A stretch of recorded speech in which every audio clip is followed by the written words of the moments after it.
Chapter 554. The netizens teased him in the comments section. Director Zhang, you're rich now.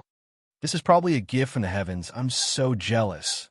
Sister E is really the little princess that everyone dotes on. Her family dotes on her too much.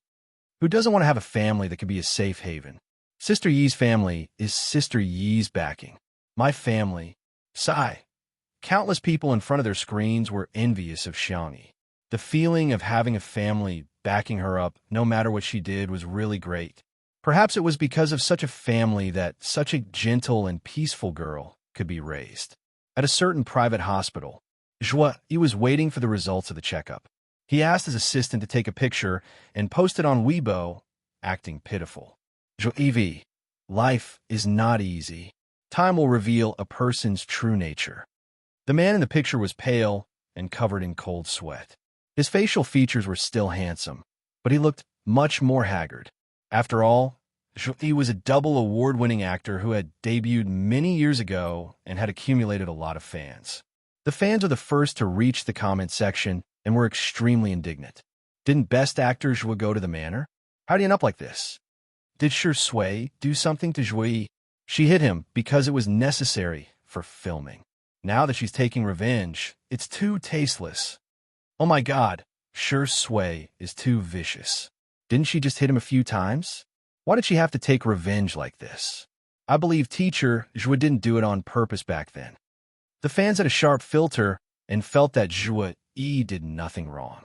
Instead, they began to scold Shui. The Shui sisters rushed over when they heard the news. When they saw the comment section, they were immediately displeased. The two sides fell into a war of words, and the comments section became a battlefield. The Shui sisters were very aggressive, and it didn't take long for Zhui's comment section to fall into chaos. Zhui's fans began to change the topic, saying that Shui and his fans were committing murder with fire. Zhui was better in terms of ability, experience, and acting skills. However, they underestimated the ability of netizens to expose the truth. Someone happened to locate Zhui's hospital and found a stack of medical records in a Weibo post by a medical staff. After zooming in, it just so happened that Zhui's medical record was at the top. The diagnosis results were clearly written on it. Although most of the words were blocked, there was one sentence that could be vaguely recognized after zooming in. The patient's bones, joints, and skin are all normal. Netizens? In other words, wasn't he completely fine? Then what are you acting for? Zhui's fans were also dumbfounded. They thought that Zhui had been bullied by Shui. But, to their surprise, Zhui was actually very healthy. The Shui sisters took the diagnosis and began to mock him. While Best Actor Zhui is awesome, what are you pretending for? You look like you've been beaten up. What a joke. In terms of experience, our Shui is indeed a few years younger than him. But in terms of ability, Zhui is a double Best Actor award winner, while Shui is a triple Best Actor award winner. In terms of acting skills, Shui has acted in all kinds of roles. Has Zhui acted in any other genre other than wuxia dramas? No. At this moment, the medical staff brought the medical records to the VIP lounge. What? He's completely fine? How is that possible? Zhui couldn't believe it at all. He had clearly been tortured so badly by Xianxia, and his hand had been dislocated and reattached countless times. But now, he was being told that he had been beaten up for nothing. Chapter 555. Yes, we didn't find out about the dislocation you mentioned, Zhui yelled. That's because she reattached it for me. The doctor couldn't help but blurt out. She's a miracle doctor. Her healing skills are superb. Zhui. The doctor coughed awkwardly and said, Mr. Zhui, in short, there's really nothing wrong with your body. Zhui broke down. His body was fine, but his mind was... As soon as he closed his eyes, his mind would be filled with the image of that demonic child who looked gentle on the outside and broke like a fried dough twist. He couldn't help but shiver. The back of his clothes was already soaked in cold sweat. He finally began to regret what he had done in the past. If he hadn't treated Shui that way back then, would he not have suffered the consequences of his own actions today? As evening approached, The Xiang brothers all left one after another as they had their own matters to attend to. In the end, only Xiang Feng stayed behind. Unable to stand Xiangyi's coquettish behavior, he ordered a takeout feast for his niece, which included all kinds of junk food. The two of them even hid in the small kitchen and secretly ate behind Shui and Director Zheng's backs. Come, cheers! Xiang Feng held the milk tea and toasted Xiangyi with pride.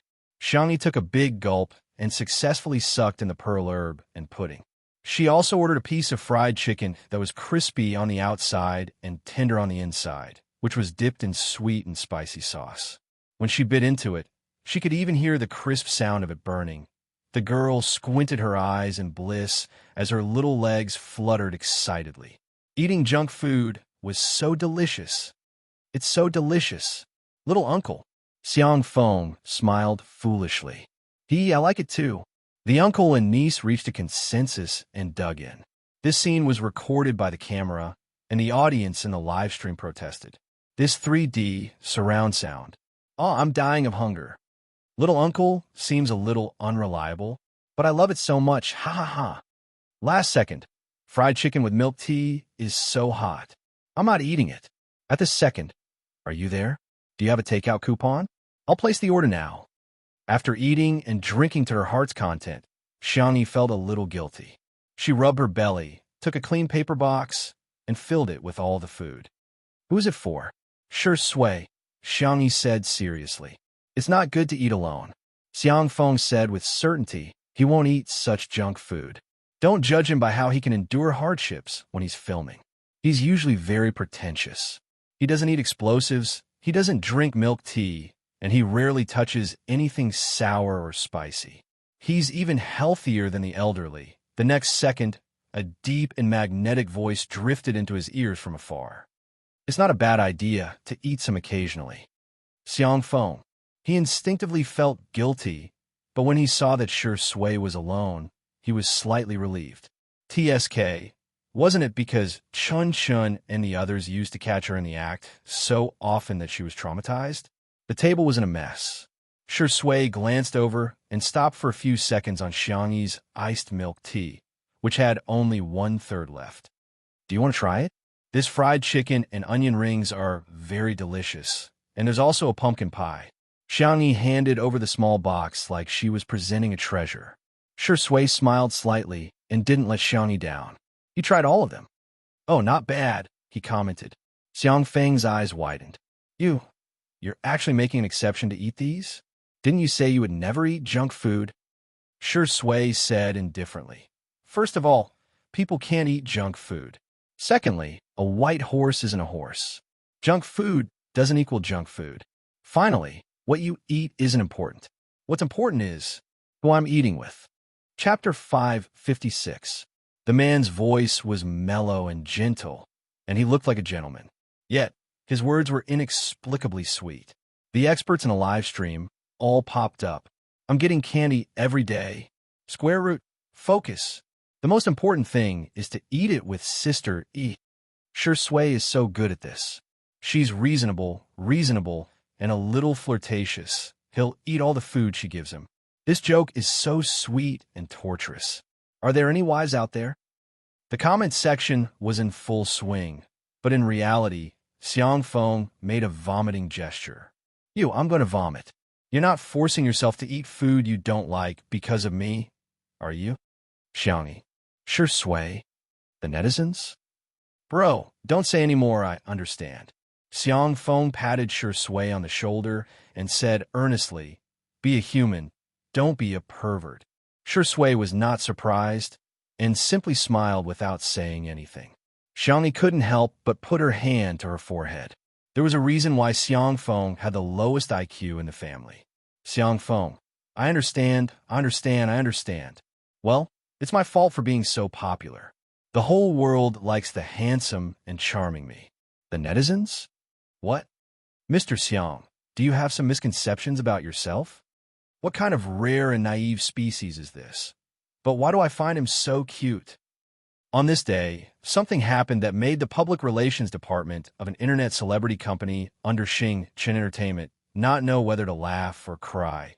The overall quality of the internet celebrities cultivated by the company was not bad, but they didn't have many fans in the industry.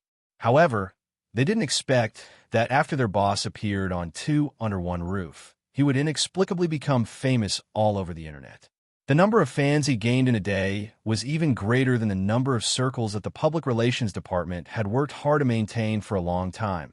Their boss had become famous before the internet celebrities under their company became famous. After dinner, Xianxia reluctantly said goodbye to Xianfeng. Xianfeng ate too much, and his abdominal muscles were almost squished together as he scrolled through the news on his cell phone. The chauffeur drove steadily. Suddenly, screech. The tires screeched violently against the ground. Xianfeng's body leaned forward uncontrollably, but he bounced back to his original position with the help of the seatbelt. Mr. Xiang, the chauffeur trembled. Someone fainted. It was originally a sunny day, but for some reason, it started to rain. It was a downpour. A frail and slender woman was lying in front of the car. Her white dress clung tightly to her body, outlining her graceful curves. The driver lowered his gaze, not daring to look at her. Xianfeng, however, was very calm. Call 120 first.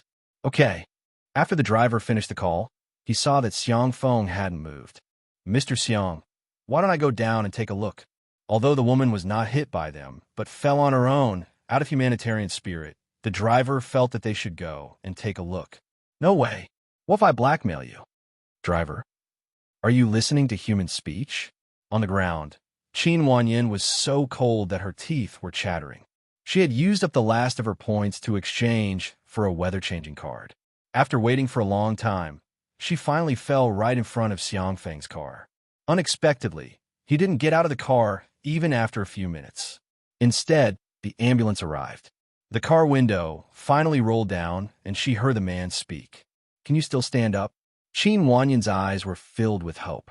She thought that Xianfeng couldn't bear to get out of the car to accompany her, but she heard the next sentence. The ambulance's stretcher is charged. If you can stand up, I suggest you climb into the car. That way, you can save some money. No need to thank me. After all, I'm a successor of socialism. Qin Wanyin. Chapter 557. Qin Wanyin was completely dumbfounded when she heard Xianfeng, that universe-level man of steel, speak. She questioned the system in her mind. Are you sure he's my target? Is there need to target such a perfect man? The little system said weakly, Hello, host. According to my calculations, the target has the aura of a domineering CEO. Both his assets and appearance are top-notch in this dimension. In addition, he has an entertainment empire under his name. If you target him, you'll be in the entertainment industry. Hearing this, Qin Wanyin gritted her teeth and pinched her thigh hard. Tears squeezed out of her eyes, and her body trembled from the cold. Sir, I'm so scared. Can you please accompany me to the hospital? The woman in the white dress looked pitiful under the heavy rain. If it were any other man, even if they weren't moved, they would at least soften. However, Xianfeng said warily, You want me to pay for your stretcher? It's too expensive. It's not worth it. Don't extort me. Qin Wanyin was speechless. She choked and couldn't speak. At this moment, a doctor got out of the car and held an umbrella for Qin Wanyin. He did a simple checkup to see if she had any fractures or bleeding. A nurse took her temperature with a thermometer. The patient's fever is 39 degrees. Qin Wanyin forced herself to stay awake and looked in Xianfeng's direction with tears in her eyes. The man poked half his head out of the car window and said something that made her feel suffocated. 39 degrees? 666. Awesome. Qin Wanyin was speechless. He met a young woman who was soaking wet in the rain. Instead of carrying her to the car, he said 666 to her with a high fever. What kind of man was this? Qin Wanyin's eyes rolled. Because of her body and extreme anger, she fainted. 2 days later, the sun was shining brightly. It was a sunny day. Xianxia and Shui arrived at the set of Achieving the Tao, which Director Zheng was filming. Director Zheng was directing and couldn't leave, so he asked the assistant director to receive them. The assistant director, whose surname was Liu, glanced at Xianxia before turning back to Shui as if nothing had happened. Shui, welcome, welcome. Director Lu shook hands with Shui. Then, he wanted to shake hands with Xianxia as well, but the girl only nodded slightly. Hello. Director Lu was instantly displeased. He felt that Xianxia did not know how to appreciate his kindness. So many popular female celebrities had to flatter him when they saw him. What right did Xianxia have to be so arrogant? What an idiot. With his status, wouldn't it be easy for him to make things difficult for her on set? Shui, your dressing room is in front. Teacher Xiang, your room is over here. Shui rubbed Xiangxia's hair. I'll come to you later. Xianxia nodded obediently. She entered the makeup room. The makeup artist had yet to arrive. Director Lu walked around outside for a while. Seeing that there was no one around, he swaggered in. They first chatted about their daily lives, then he changed the topic. Miss Xiang, this must be your first time acting seriously, right? Don't worry, we'll take good care of Xianxia. At most, we'll shoot a few more scenes. Director Lu sounded like he was taking care of her, but he was actually dissing her for being inexperienced in acting. In the past year, Xianxia had indeed acted in idol dramas, but they were of the crudely produced kind. Her acting skills were so bad that she could only stare and pout while pretending to cry. There were even animated pictures of her dark history circulating on the internet. Xianxia said, "Thank you, I'll pay more attention." Director Lu sneered, "You?" Chapter 558. Xianxia looked at him quietly. Director Lu used his usual tactic to suppress actresses and said, "There are some things that can't be achieved with hard work. As humans, it's important to know your own limits." Ahem, I'm not talking about you, but don't take it personally. However, his tone was clearly saying, please take my words to heart. In this crew, you artists have it the easiest. Look at the cameraman, lighting technician, stage supervisor, and those extras. Which one of them doesn't have it tough? Director Lu pretended to sigh and said, everyone has it tough. Everyone wants to work hard and do their job well. However, some people can reap 10 times the benefits, while others may not even reap 1% of the benefits. So? Xianxia asked. Her calmness surprised Director Lu.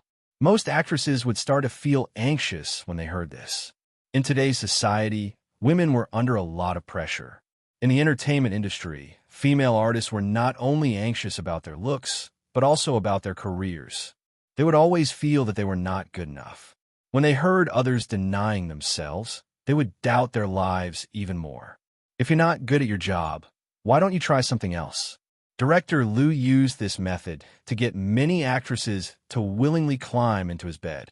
Seeing that Xianxia was not enlightened, Director Lu cleared his throat and said, Teacher Xiang, your popularity now is only brought about by variety shows. Without the popularity of your work, you're like duckweed. Without a foundation, you won't be able to stand firm. Why should duckweed stand firm? Xianxia was puzzled. If you're a salted fish, you'll have to make a comeback. If you're a duckweed, you could just float as you please. Everyone has the right to choose their own life. Director Lu was speechless. So, you're willing to be a duckweed? Can't I be a human? Xianxia said calmly. Director Lu was speechless. Why is this young lady so stubborn? Coincidentally, the makeup artist arrived. When she saw Xianxia in person, the makeup artist was stunned. Teacher Xiang, your skin condition is so good. You don't even need to put on any foundation makeup. The makeup artist praised as she busied herself. I'll just give you a simple highlight. Director Lu shamelessly refused to leave. He inched closer and said, let me help. Teacher Xiang, let me help you with your hair. The makeup artist's expression was ugly, but he didn't dare to say anything. Director Zheng was an actor fanatic. He could film for an entire day just for a few scenes. Usually, he did not care about the daily chores of the crew, so Director Lu became an existence that could cover the sky with one hand. Xianxia was one step ahead of Director Lu. She picked up the small metal box that someone had left behind on the table and said calmly, I have a specialty. Director Lu teased Xianxia. I also have a specialty. The next second, crack. The small iron box was easily deformed by her single hand. She raised her eyebrows and said indifferently, It's nothing, just a little too strong. Director Lu felt a sharp pain in a part of his body. With Xianxi's strength, it would probably explode with a casual squeeze. Director Lu gulped and frantically tried to find an excuse. Well, I suddenly remembered that I have a scene to direct later. I'll go to the set first. After he left, the makeup artist couldn't help but give Xianxi a thumbs up. Teacher Xiang, you're awesome. You have no idea how many female staff members in the crew are annoyed by him. Finally, there's someone who can control him. Ha ha. Chapter 559. At the same time, some fans who were camping at the set of Obtaining the Tao secretly took photos of Shi Sui and Xianxi coming to the set. After posting the photos online, it instantly caused a huge uproar. On one hand, it was because of Shi Sui's influence that more people began to pay attention to the show. On the other hand, it was because of Xianxi's professional skills that she was once again singled out and ridiculed by the masses. Joke aside, Xianxi's acting, please don't act. With such a beautiful face, can't she become a fashion model in a magazine? To be honest, Shi Sui has lost his mind because of lust. Doesn't he know that he has to rely on his own life to become famous? I thought there was nothing more torturous than the vase fairies singing, but I didn't expect there to be such a thing. That is, acting skills. Every frame of her is like a ghost video. After someone posted a photo of director Lu entering Xianxi's dressing room, the discussion became even more heated. Wow, I think I've suddenly understood something. I suddenly feel like Xianxi is so disgusting. Don't tell me her image as a group favorite is also a publicity stunt? Would a real rich beauty do such a thing? So what if she's rich and beautiful? Many children of rich families are psychopaths. Some steal things for thrills, while others steal people for thrills. With the invention of the internet, the spread of information reached the fastest speed in the history of human civilization. Countless pieces of information, good, bad, meaningful, meaningless, and fragmented, occupied the time. Warmth and beauty were shared. Hostility and savagery collided. 1 second, one might be moved to tears by the positive energy, but the next second, one would be typing on the keyboard fiercely. The evil and good of human nature might not have a fixed pattern to begin with, but rather, it was constantly changing. Even ordinary people would be pointed at and gossiped about, not to mention the popular Xianxi. Some people were madly in love with her, while others thought everything about her was wrong. The controversy seemed to never stop. The makeup artist was still putting on Xianxi's eye makeup when Shi Sui came over. The man was dressed in a white robe with wide sleeves. His long eyebrows reached his temples. After putting on a wig, he looked like an elegant young master from ancient times who was seeking immortality. Xianxi stared at Shi Sui in the mirror without blinking. How could she be so beautiful? Shi Sui greets the makeup artist. She glances at the girl's expression through the glasses and chuckles. Do you like it? Xianxi nodded vigorously. The makeup artist didn't know whether to laugh or cry. Sister E, don't be so forceful. Your eyeshadow almost made you faint, I'm sorry. Xianxi was a little embarrassed and quickly sat down. An actress' makeup was difficult to put on, and braiding her hair was even more time-consuming. Shi Sui stayed with Xianxi for a while, and seeing that she was sleepy, he went out to buy her coffee. Shi Sui ordered a vanilla latte for the bunny. When she returned, she heard director Lu talking on the phone with someone at the end of the corridor. Xianxi? That girl is so aloof. I don't know who she's putting on an act for. I don't believe that she's rich and beautiful. Would a real rich family let their daughter enter the entertainment industry? What's the difference between that and selling? Telling Xianxi that he was going to the scene was just an excuse. In fact, he had been loitering nearby. If he didn't take advantage of Xianxi, his heart would itch. But she's really stunning. Her waist is thin and but is perky. From the back, she's definitely... Whoosh, his phone was suddenly snatched away. Who is it? Are you crazy? Director Lu was halfway through his scolding when he saw Shi Sui.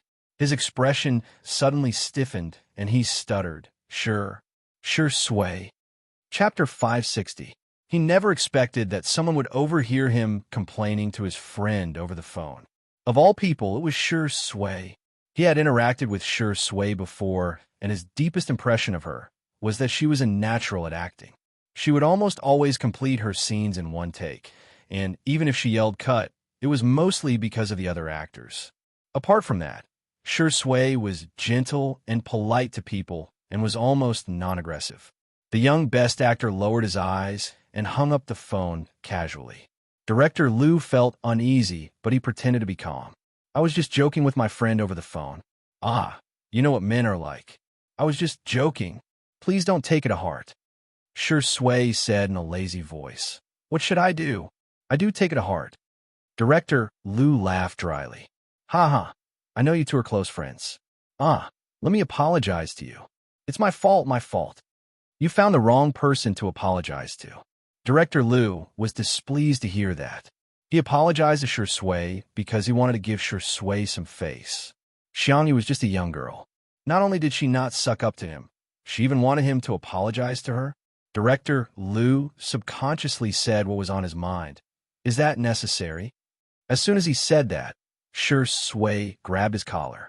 His collar was suddenly grabbed, and Director Liu felt an irresistible force that threw him against the wall. Not necessary. Huh. The window was half open and the summer breeze blew in, but Director Liu felt a chill in his heart. Yes, it's necessary. Director Liu's legs turned to jelly and his voice was trembling. Shui, take it easy. We're on the 3rd floor. The pair of eyes behind the gold-rimmed glasses were deep and indifferent, without a trace of emotion. The man finally tore off his mask of gentleness, revealing the powerful aura that he usually hid well. Go apologize. The man's voice was cold. Immediately, Xianxi's hair was halfway braided when Director Liu suddenly barged in recklessly. He bowed and apologized profusely, his humble attitude completely different from before. Teacher Xiang, I won't disturb you any longer. Director Liu came and left in a hurry. Xianxia, ? It was quite sudden. The makeup artist was also stunned. How did this person suddenly change? Is it raining red? Xianxia shook her head, indicating that she didn't know either. A while after Director Liu left, Shui came back with a cup of coffee. Is a coffee shop far away? Xianxia felt that he had been gone for a long time. I accidentally spilled it, so I went to buy another cup. Hearing this, Xianxia immediately asked nervously, Are you okay? Are you scalded? Shui hid her left hand behind her back. Nothing. Xianxia was so anxious that her baby voice came out. Let me see. Shui then reluctantly showed it to her. Faint blue veins could be vaguely seen on his cold white skin. There was a red burn mark on his skin.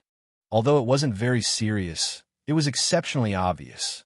The makeup artist thought that Xianxia would say something along the lines of, Why are you so careless? Unexpectedly, the girl sighed. You're really too delicate. The makeup artist. You're not allowed to do this kind of work in the future. Let me do it, Xianxia said seriously. Shui couldn't help but laugh. Okay, thank you, sistery. The makeup artist was stunned on the spot. So, Shui is such a gigolo. At the filming location, Shui first filmed a few dialogue scenes, most of which were bickering with the male lead. He had a solid foundation in his lines and passed all the scenes in one take. Immediately after, it was his turn to film scenes with Xianxia. Chapter 561. Shiringdi is going to shoot a scene with a female star? Is that true? I can't imagine it. Back then, he and Zhong, he had such a flirtatious look in their eyes. It'll be so cool if there's an intimate scene. I think it's true, but I heard that the script has been changed. The female star is amazing. She brought money into the cast, and she even brought 5 people's money. Damn, she's so good at it. That's right, hee. Maybe there's more than 5 people. A few staff members in the drinking area were gossiping in low voices, laughing happily. Suddenly, a roar was heard. How can some people be so sarcastic? How annoying. How despicable. They were all speechless. A person sat up on a reclining chair nearby and took off the script and jacket covering his face. It was Fu Jian, the male lead of Achieving the Truth. The man had not removed his makeup. His black hair was like a waterfall, and his eyebrows were handsome. He had an ancient charm, but not lost his liveliness. Fu Jian rested his slender fingers on his forehead and yawned lazily. Sorry, I'm just practicing my lines. Did I disturb you? The faces of the gossiping staff changed slightly. They had been on the set of Achieving the Truth for so long and had read the script. From beginning to end, the male lead had never said such lines. It was nothing more than Fu Jiayin scolding them indirectly. However, even if they knew what was going on, they did not dare to offend the lead actor with a limitless future.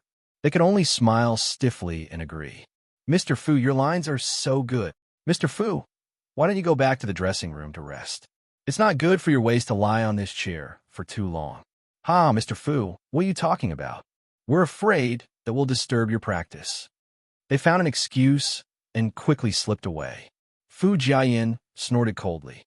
Bah, how dare you speak ill of our sister Yi? He had just done a few scenes with Xianxia, and the pressure was too great. Moreover, he had been filming nonstop for the past few days. He was too lazy to go back to the dressing room, so he decided to rest here. He did not expect him to overhear their conversation. Fu Jiayin lowered his head and sent a message to Director Zhang. Not long after, the staff members who had spoken ill of Xianxia were all asked to leave the set. They looked at each other in dismay, as if they were struck by lightning. Why? Why? At the filming location. The location was set in an antique building. The furniture in the building was basically emptied, making it look spacious and clean.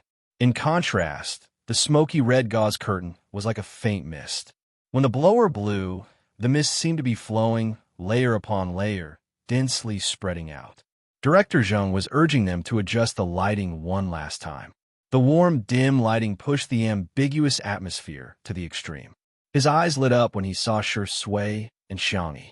There was no need to talk about Xianxia. What amazed him the most was Xianxia's costume.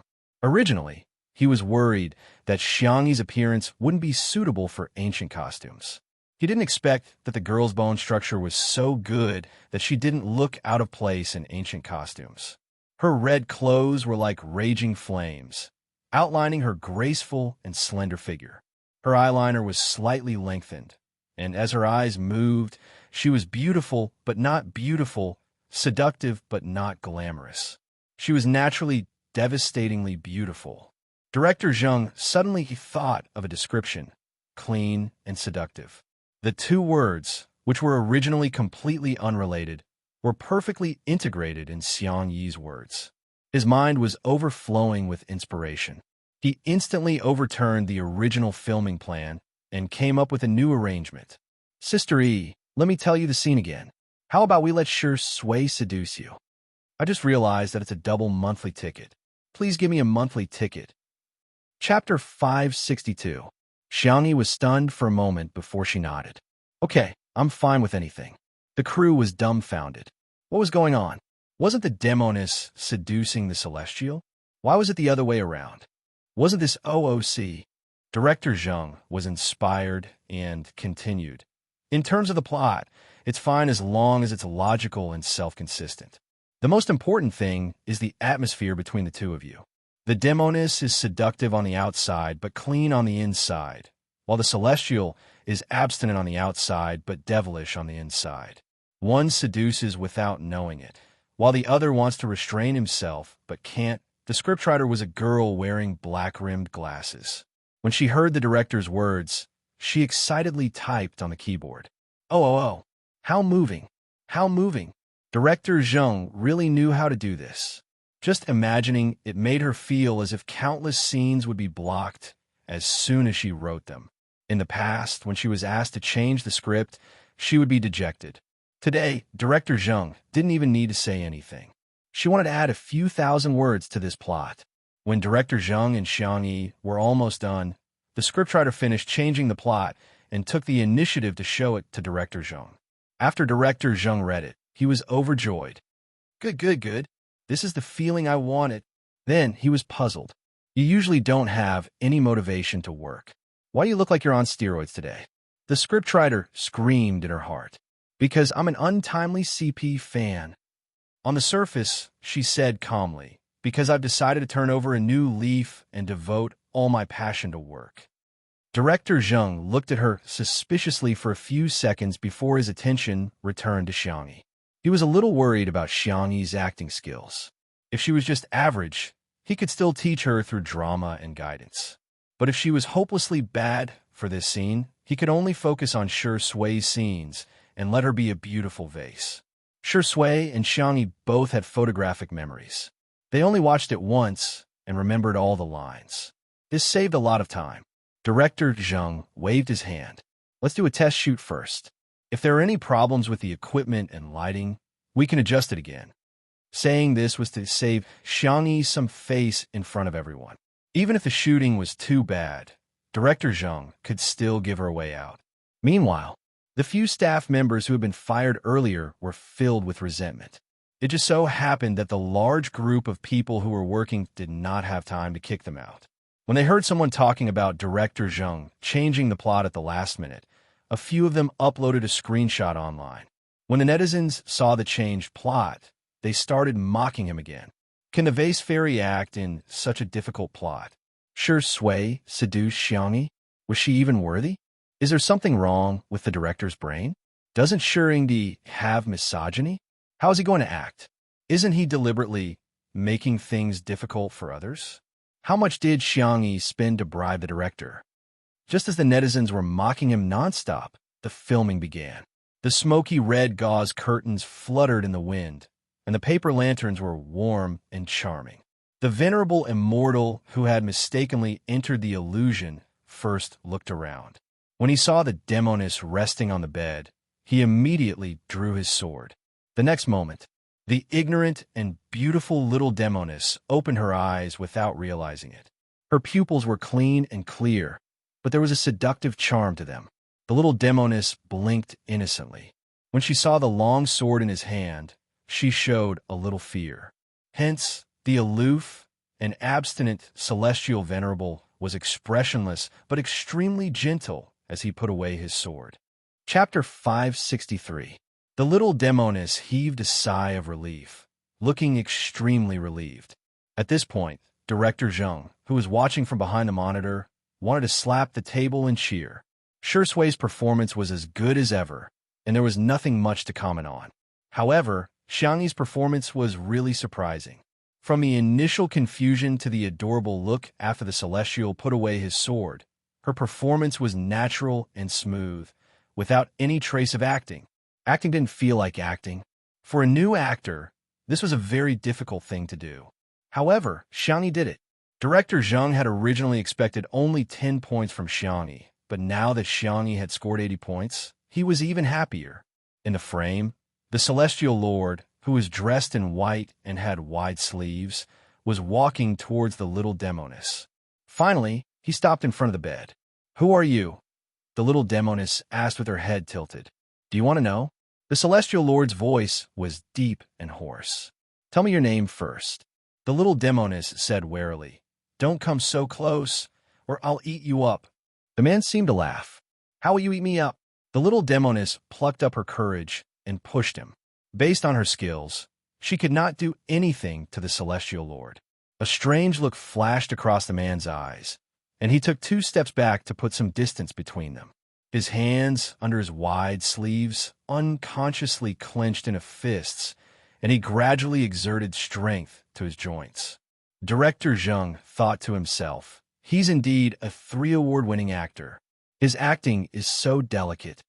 This man was fickle and had few desires. Naturally, he would struggle when his heart was moved for the first time. He did not want to hurt her. However, has Sui's acting skills improved recently? Her affectionate and restrained gaze was so good. Director Zheng was secretly shocked.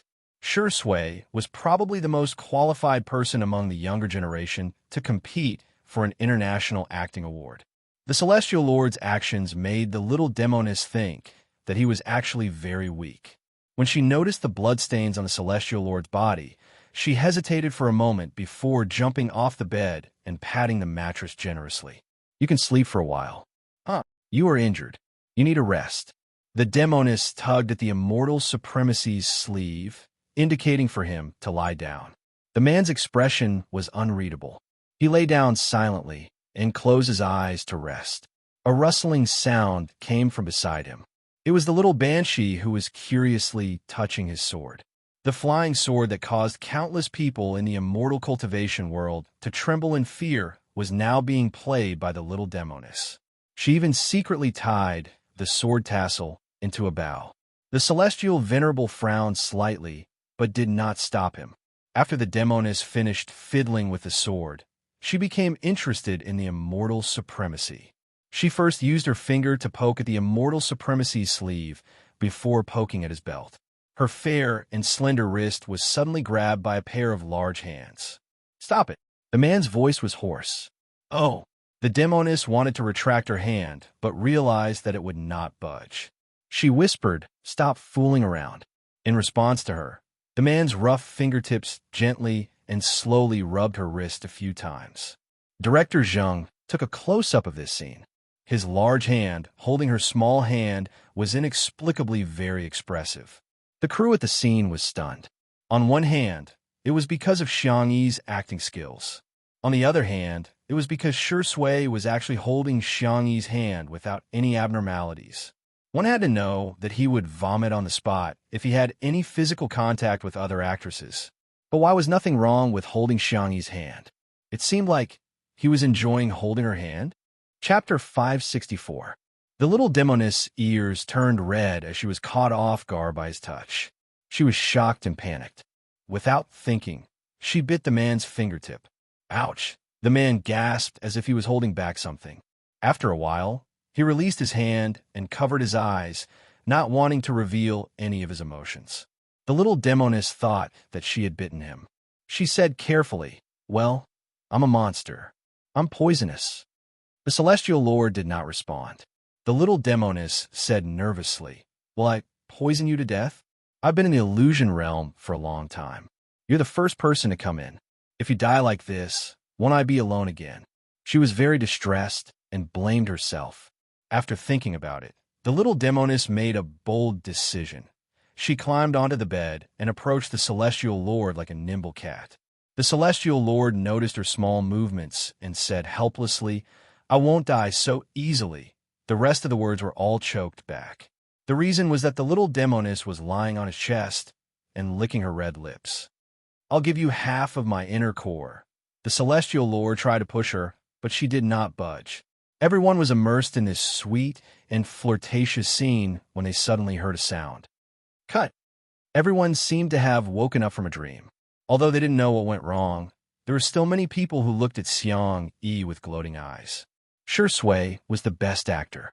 How could he make a mistake? Of course, Xianxia was at fault. Unexpectedly, Director Zhang shouted, "Shui, what's wrong with you? Did you not eat enough? Push her. Push her harder." Everyone was speechless. What? So it wasn't Xianxia who made a mistake, but Shui? Shui coughed and said sorry. Ever since he entered the industry, he had never made such a low-level mistake. He did not expect to fall for Xianxia. Who could bear to push away such a gentle and adorable little rabbit? The scriptwriter was so agitated that he covered his nose with a tissue, afraid that he would have a nosebleed. This plot was too good.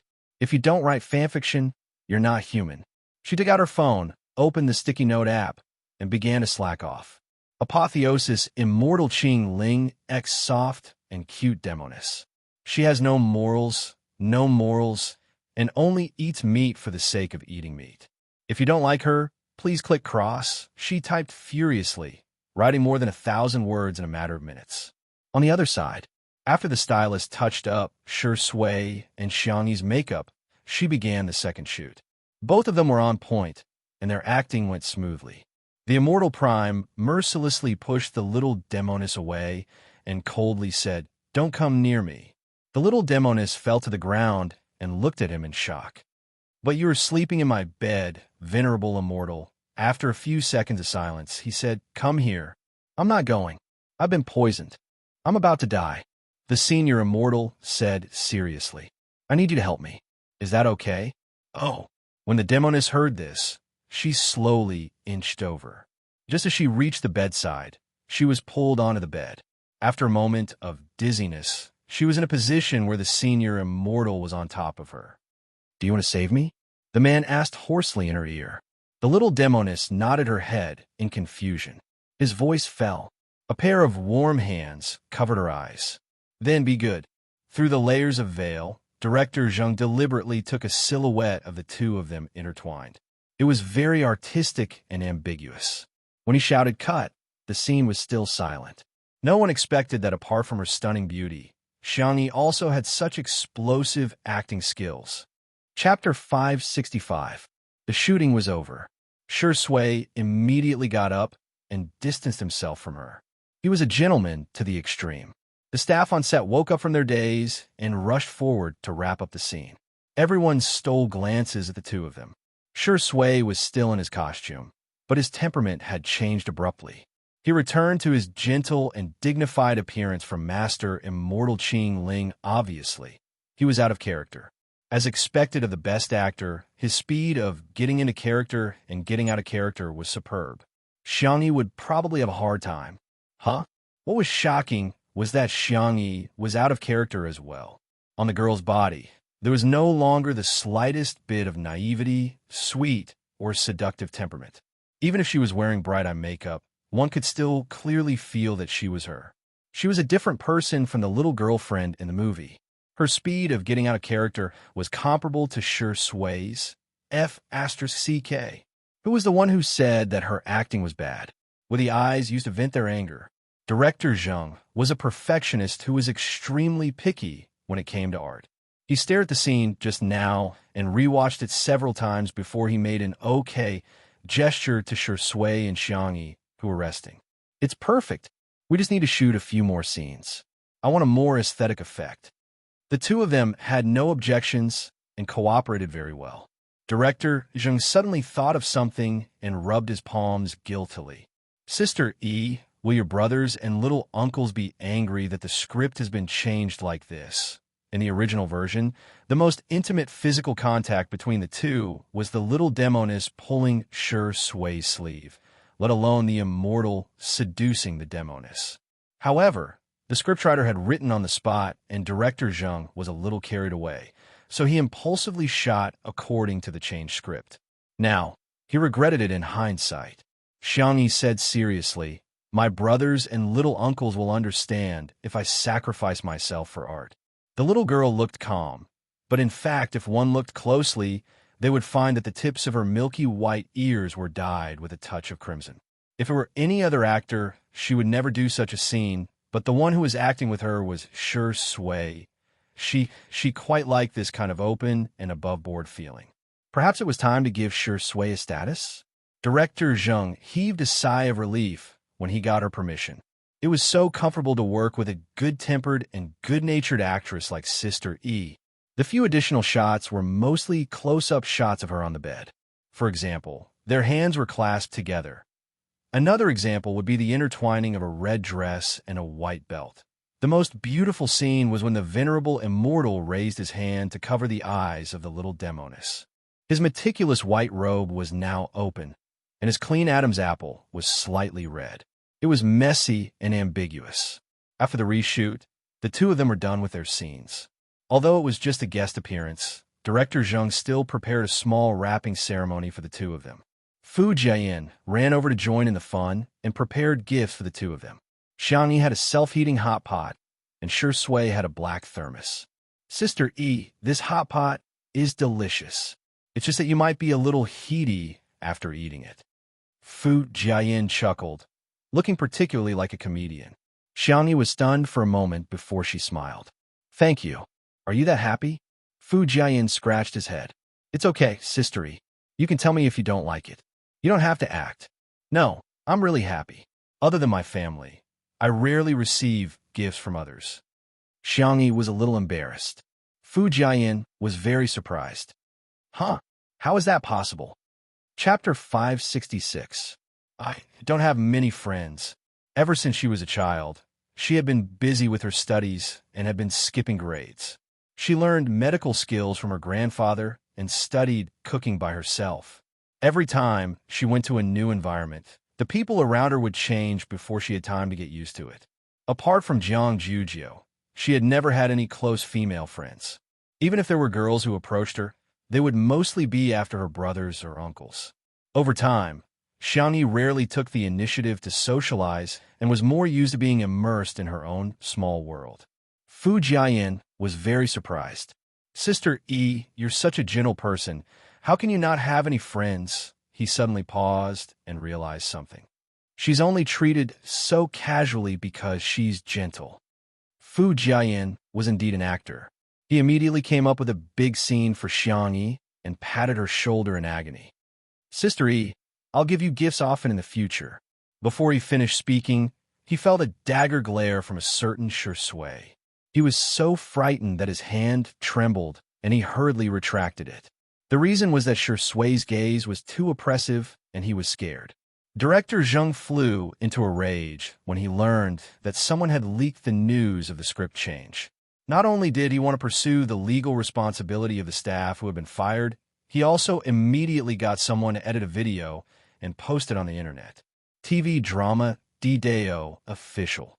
Today's spoiler has been delivered. Fellow Taoists, please sign for it. I'll post the first video of the mental demon fantasy scene today. This interaction is so sweet. P.S. Guess who made a mistake and made the director call for cut? The video was obviously the scene between the immortal and the demoness. Some netizens didn't even click on the video and began to criticize below. Needless to say, Xianxia must be the one who dragged our Xianxia down. I'm so tired. Of all the things pretty sister can do, she just has to act. Doesn't Xianxia only know how to glare and pout? It's really hard on Xianxia to act with her. However, after the netizens clicked on the video, due to the lack of time, they only used a simple filter to adjust the color. They didn't even have time to match the music, not to mention the various fancy special effects of the Xianxia drama. However, it was precisely because of this that the audience could feel Xianxia and Xianxia's acting skills. From the moment the celestial venerable stepped into the veil to the moment the little demoness was pulled into the celestial venerable's embrace, the plot was so sweet that it was off the charts.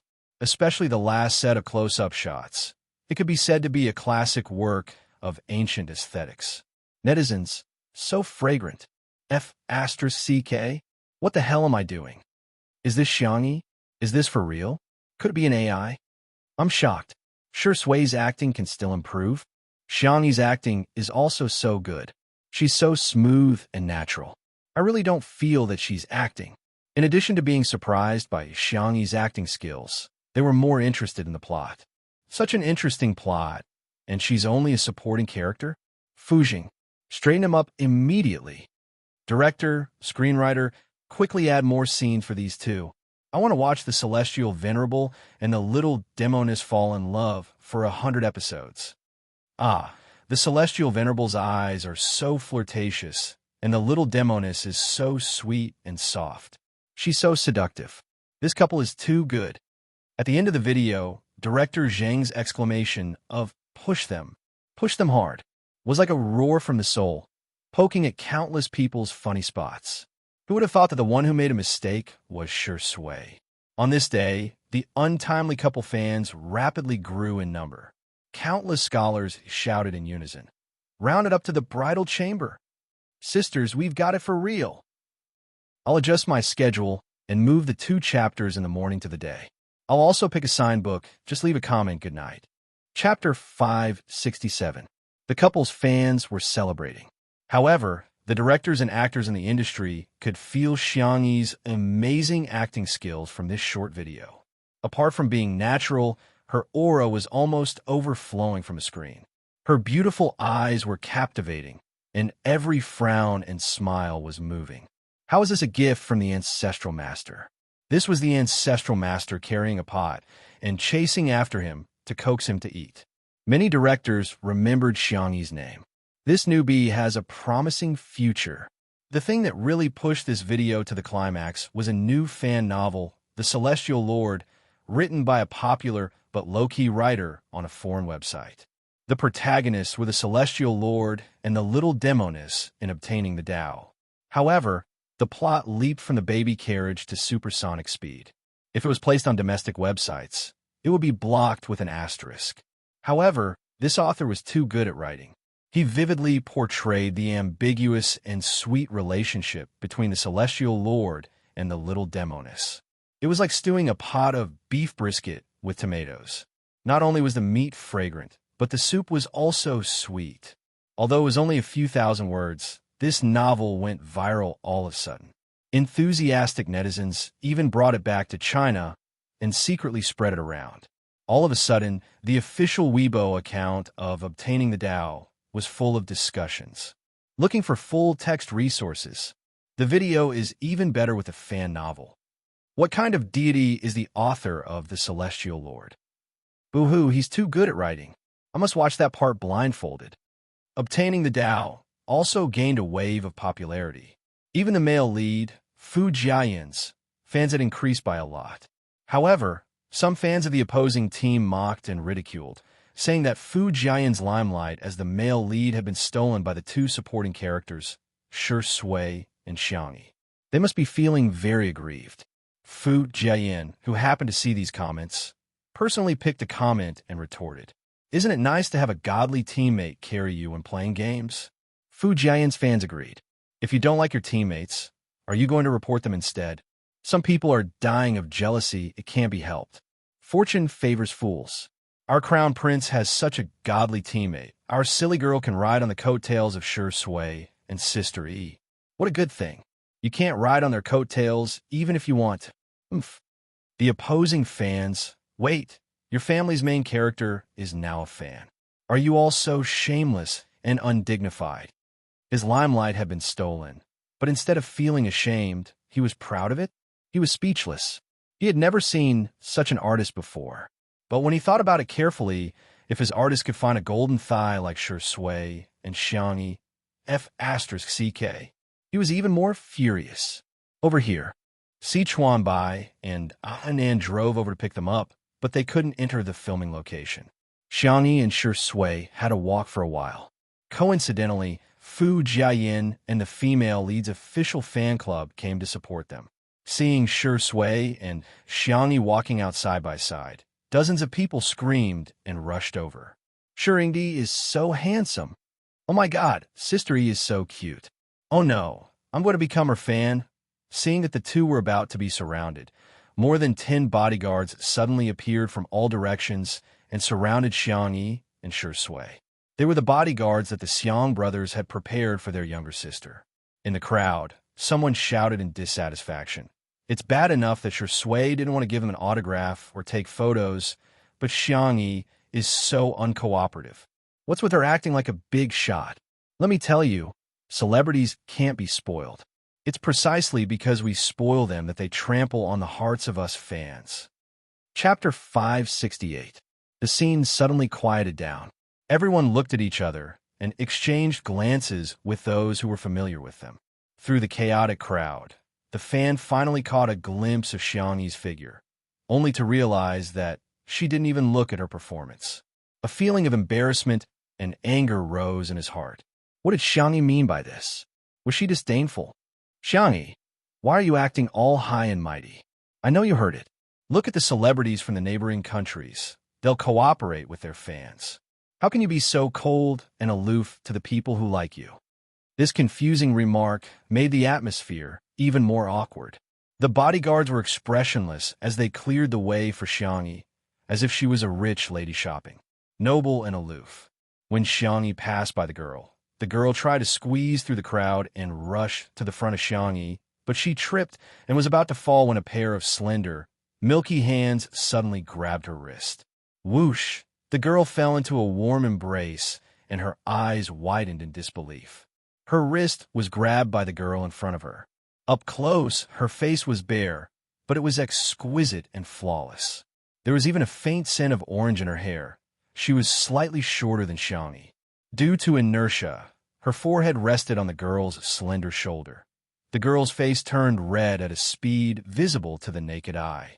On the other side, rewind time to 2 minutes ago. Anan was impatient and couldn't stay in the car. He shouted that he wanted to come and fetch Xianxia. Sichuan Bai couldn't persuade him, so he accompanied the little colorful guy. From afar, Anan saw the fans who were visiting the set and was a little worried. There's so many people.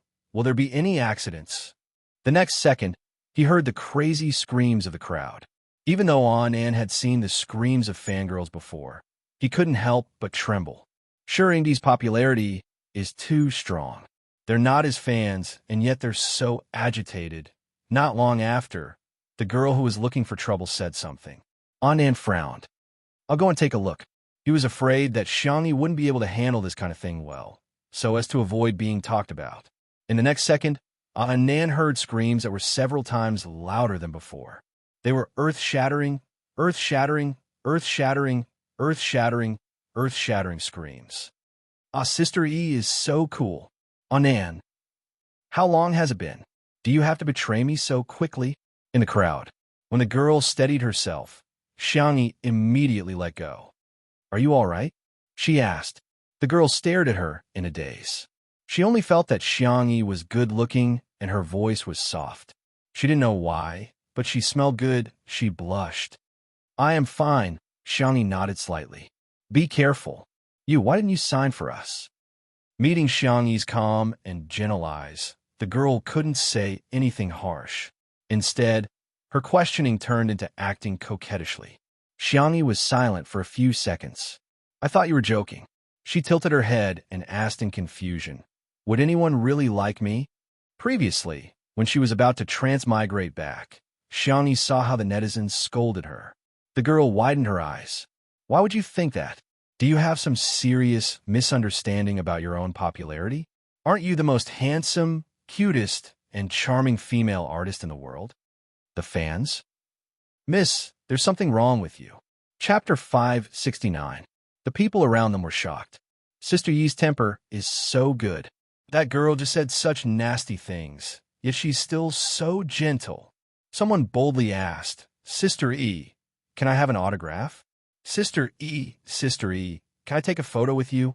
Sister E, can you record a message for me as a wake-up call? Xianxia agreed to all of them good-naturedly and even asked the bodyguard to help her carry the bags. Hence, Anand, who was in the distance, realized that not only did the screams not die down, but they were also getting louder and louder. There were also confessions such as, Sister E likes you so much. Sister E, I love you to death. And Sister E, from today onwards, you're my wife.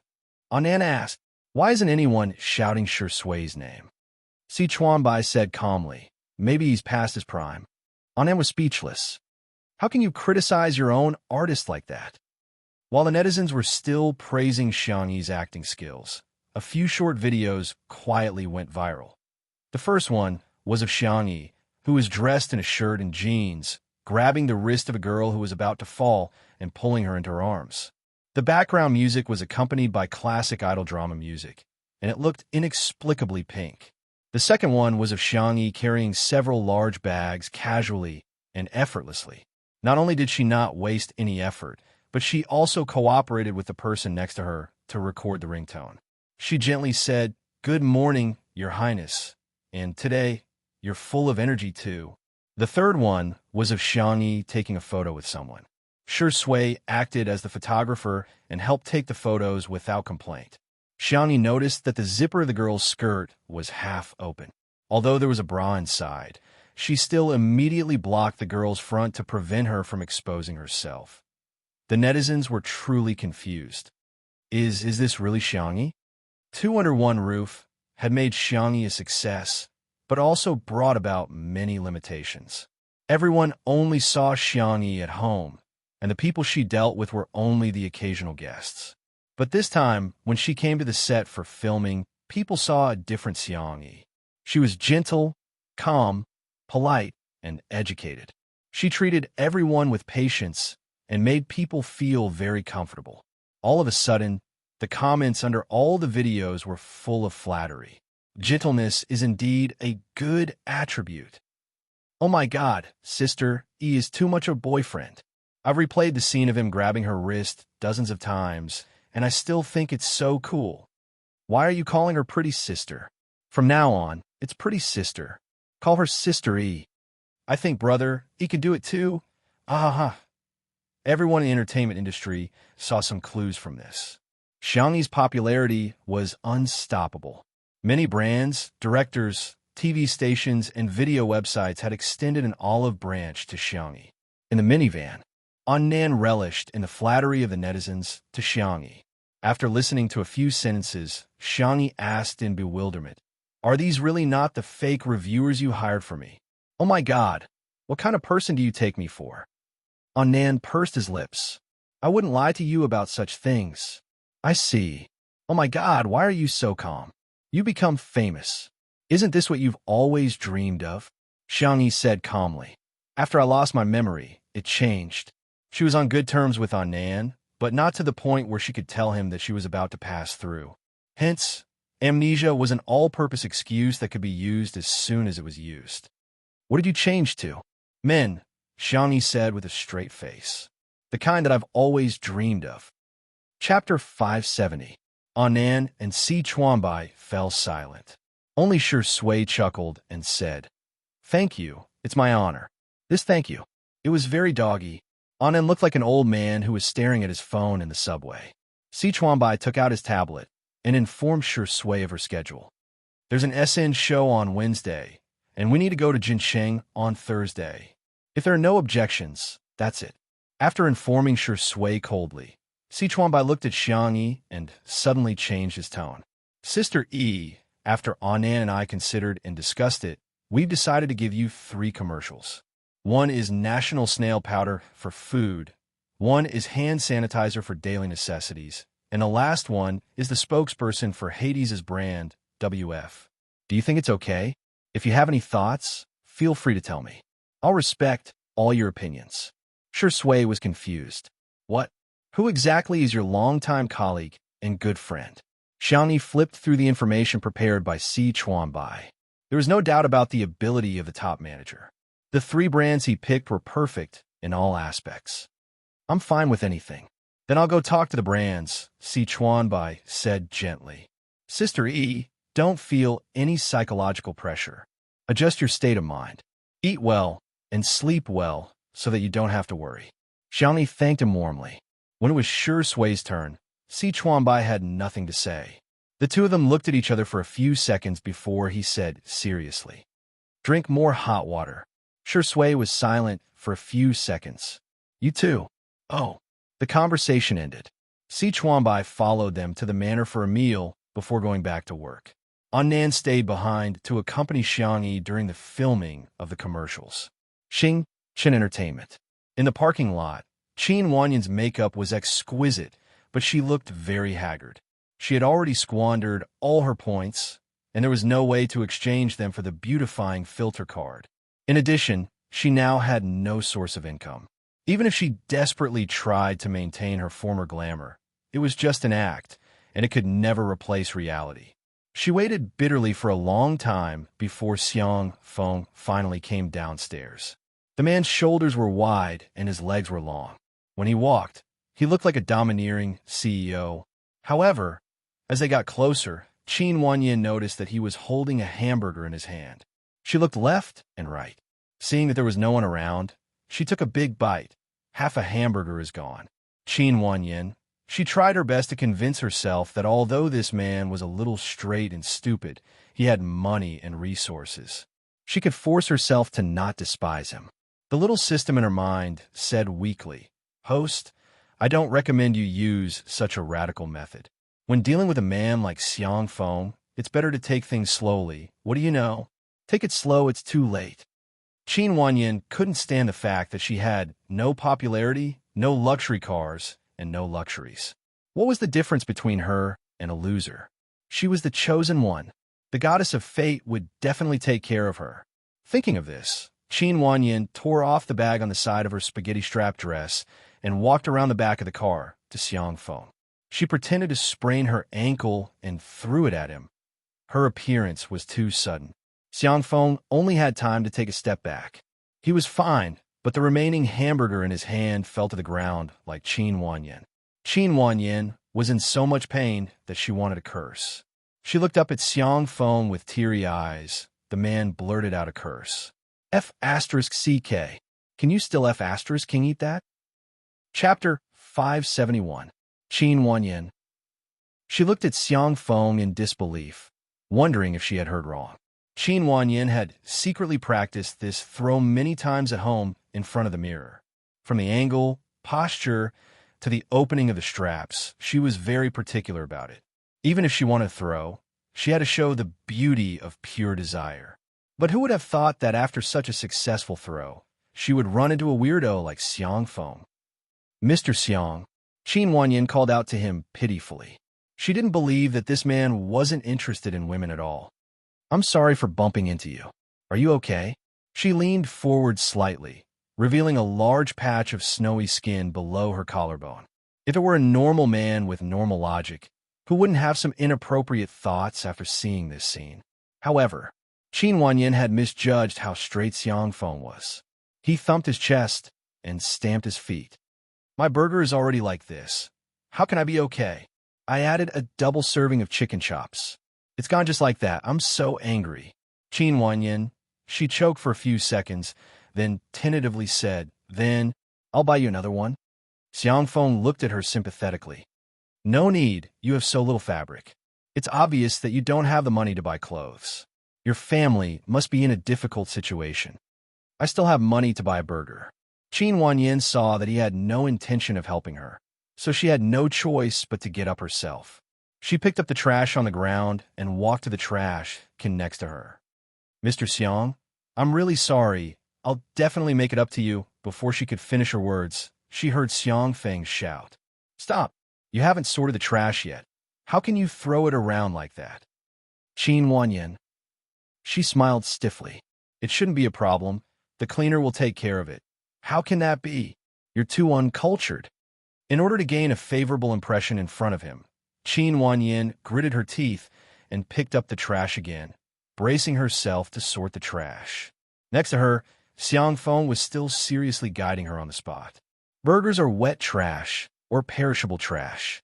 It refers to food waste, leftovers, expired food, melon peels, seeds, flowers, herbs, and other biological waste. Food packaging is recyclable. It refers to waste paper, plastic, glass, metal, fabric, and other recyclable household wastes. Qin Wanyan, she couldn't even smile. She barely managed to maintain her expression. Thank you, Mr. Xiang. You're amazing. You've taught me so much. I have to thank you even more. No need. Xiang Feng's eyes were filled with disdain. You don't even know that? TSK. Even though he hadn't said anything harsh, that tisk contained too much meaning. Qin Wanyan was furious to the extreme. She was not going to serve this man anymore. If she didn't conquer him, she didn't believe that she couldn't complete the mission. Just as he was about to leave, the little system's voice sounded in his mind. Host, this is a time-limited mission. If you fail, you'll be punished. What punishment? Qin Wanyan asked impatiently. Why didn't you say so earlier? I did remind you, but you didn't listen carefully. The little system's voice was still delicate and weak, but the words it said were incomparably cruel. If the mission fails, the host will be obliterated. Qin Wanyan suddenly felt a chill run down her spine. What do you mean by obliterated? She suddenly remembered that the fast transmigrator in Ling Ye's body seemed to have been obliterated as well. Chapter 572. The little system said innocently, Obliteration means that you will die, host. What did you say?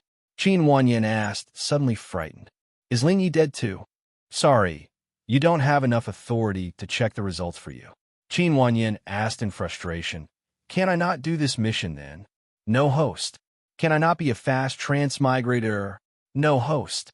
The little system was still soft and adorable, but Qin Wanyan shuddered. She realized belatedly that being chosen to be a fast transmigrator might not be a good thing at all. The shooting schedule for the Snail Noodles commercial was soon set, and the shooting plan was also sent to Xianxia. The content was very simple. It was a heartwarming and beautiful scene of a human and a cat cooped up at home. They would then cook a bowl of steaming hot snail noodles while the kitten played with a furry ball. On the day of a shoot, Shi Sui also had an itinerary and went out early in the morning. Xianxia set off at 8 o'clock, and Xiao Naofu came over clingily. Last night, Xiao Naofu and little Shiji got into a fight. To be precise, Xiao Naofu beat little Shiji up one-sidedly. In the end, Xiao Naofu accidentally fell and hit its head on the edge of the table leg. It was clearly its fault, but Xiao Naofu was so infuriated that it ignored little Shiji and insisted on going out with Xiangyi. Xiangyi had no choice but to carry it on her back in a cat bag. Anan also put a simple cat toilet in the car. The space was cramped, and Xiao Naofu had no choice but to huddle in the corner. Kittens are the most adorable creatures in the world. No matter how poor we are, we can't let kittens suffer. As soon as Xiao Naofu got into the car, it came out of the cat bag and lay in Xiangyi's arms coquettishly, allowing her to gently stroke the back of its neck with her soft fingertips. Anan took out his cell phone, took a photo of the scene, and updated it on Weibo. Xiangyi basically didn't post on Weibo, but Anan would occasionally post about her daily life.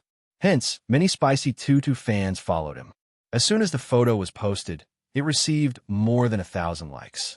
Pretty girl and little kitten, double critical hit. I can rub 10 of these kittens in a day.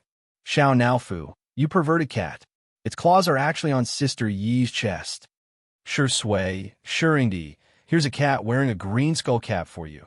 The Spicy Tutu fans were sucking on the cat and licking the screen. Suddenly, some discordant comments appeared under the Weibo post. What does XY mean? Are you trying to intimidate us? Of all times, she chose to do it now. Who would believe that she didn't do it on purpose? Our pudding is a celebrity pet. It's not something that this kind of hybrid pastoral cat can compare to. Okay? Anan was confused by the comments. What's wrong with these people? Do they have nothing better to do this early in the morning? Xiangyi tilted her head and frowned. What's the name of the cat in the shooting plan? Anan was slightly taken aback. He then made a video call to Si Chuanbai. When the call connected, Si Chuanbai seemed to be in the middle of a meeting. Dressed in a suit and leather shoes, he sat upright and raised an eyebrow at him. What's the matter? Mr. Si, am I disturbing you? Anan felt a little guilty. Recently, every time he looked for Si Chuanbai would reply almost instantly, which gave him the illusion that Si Chuanbai was very free. That was why he boldly made the video call. Are you busy? I'll contact you later. Si Chuanbai, you're not disturbing me. Speak. Chapter 573. Anan briefly described what had happened. Si Chuanbai, on the other end of the video call, had a serious and cold expression, as if he was the head teacher who was supervising the primary school students whether or not they were wearing a red scarf. In fact, in the conference room, everyone stared at Si Chuanbai, dumbfounded. This man, who is usually called a ruthless work machine, was now leaning back in his chair, twirling a black and gold pen between his fingertips. He was obviously relaxed and lazy. Everyone looked at each other. Something was wrong. Something must have happened. Was Mr. C video chatting with his girlfriend? Mr. C, that's probably what happened. Anan swallowed and lowered his head dejectedly. You can scold me. Si Chuanbai, why would I scold you? It's because I posted that photo. That's why Pudding's fans were so obedient. Pudding was an internet celebrity cat, and its owner was called Dummy. Its Weibo account and short video account had millions of fans. If you want to condemn someone, you can always find a pretext. Si Chuanbai pressed his forehead. Don't worry about it. I'll handle it. Anan, huh? That's it? He thought it was a big deal, but Mr. C downplayed it so casually. Si Chuanbai raised his eyebrows. Are you questioning my ability? The man's tone was quite meaningful. On the screen, Little Colored Fur was panicking. It clumsily shook its head and stuttered, No, Mr. C is very, very good in every aspect. No one knew which sentence pleased Si Chuanbai, who was a glacier that never melted, but the corners of his mouth lifted slightly. Okay, give the phone to Sister. Okay. Anan gave the phone to Xiangyi.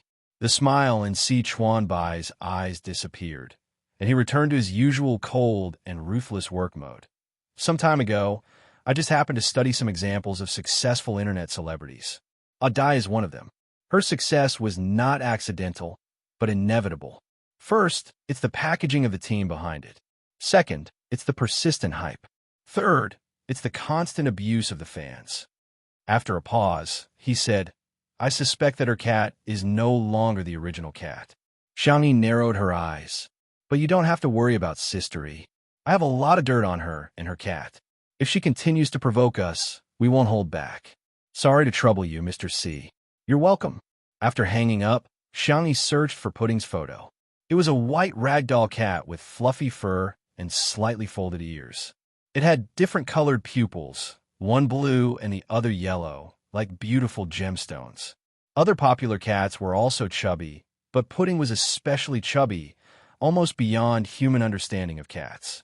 There were many cute cats, but they were all pretty much the same. A cat as unique as Pudding could be said to be one of a kind, so it had a large number of fans. Xiangyi's frown deepened. The shooting location for the advertisement was set at a homestay in the suburbs of Nanxing. This homestay was built in a Japanese style, and the main colors in the room were almost only wood and pure white, which looked particularly clean and fresh. When Xiangyi arrived, Dai had already been there for a long time and was holding a selfie stick and doing a live broadcast. Thank you, Aunt Pudding, for the rainbow rain. Pudding can finally eat canned food today. Dai skillfully interacted with the fans. When she saw Xiangyi, she immediately exaggerated. Wow, Sister E is here.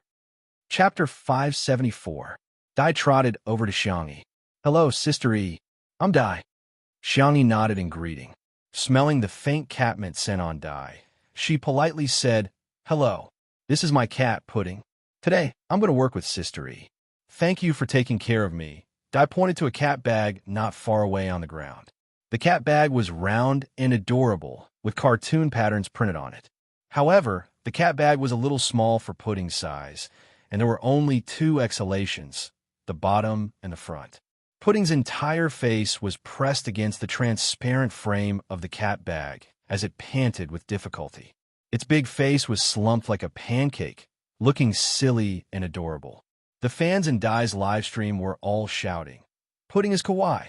Xiangyi frowned slightly and tactfully reminded, Why don't you let Pudding out for some fresh air? It can also familiarize it with the filming environment. Dai said casually, It's okay. Our Pudding is very obedient. Xiangyi, she was confused. Couldn't Dai tell that Pudding was already having trouble breathing? Meow, meow, meow. Xiao and Naofu jumped out of the van and wandered around to play.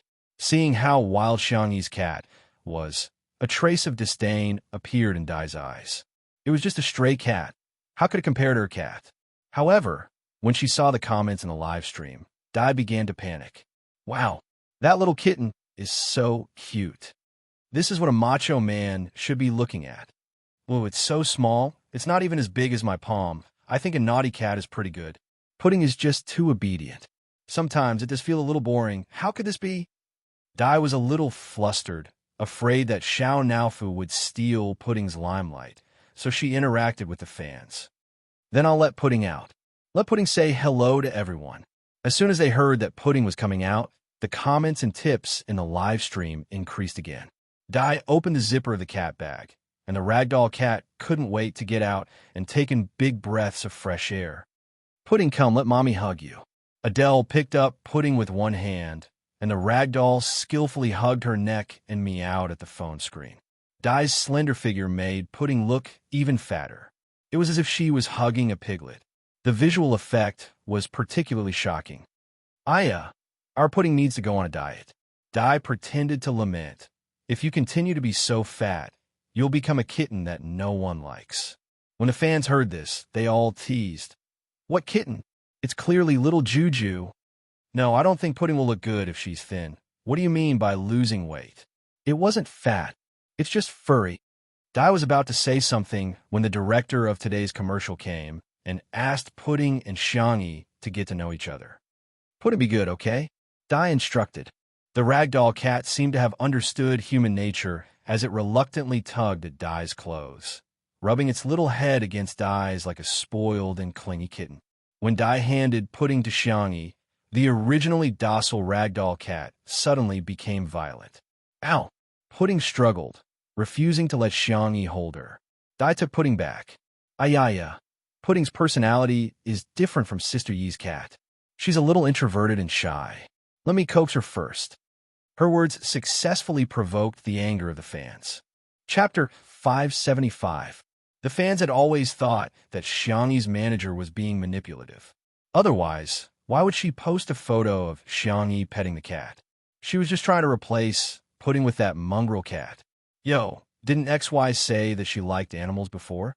Now she's exposed herself, right? Exactly. I still remember when the photo of her feeding the deer came out. Everyone was bragging that she was a forest elf. It was hilarious. Pudding is such an obedient cat, yet it doesn't like Xianxia. Shouldn't Xianxia reflect on herself? Animals are intelligent. They know who will treat them well. The fans thought that they were speaking up for justice, but little did they know that they had become tools to be used. Pudding stuck to Dai and acted coquettishly for a long time. In the end, the director couldn't stand it anymore and reminded her. Only then did Dai repeatedly apologize and put Pudding on the ground. Pudding circled around her feet. After a while, the smell of catmint dissipated and it stopped. Xianxia squatted down and gently stroked Pudding's neck and chin. She then fed it some dried fish, Xiao Naofu's favorite snack. She had brought a small bag with 5 or 6 strips in it.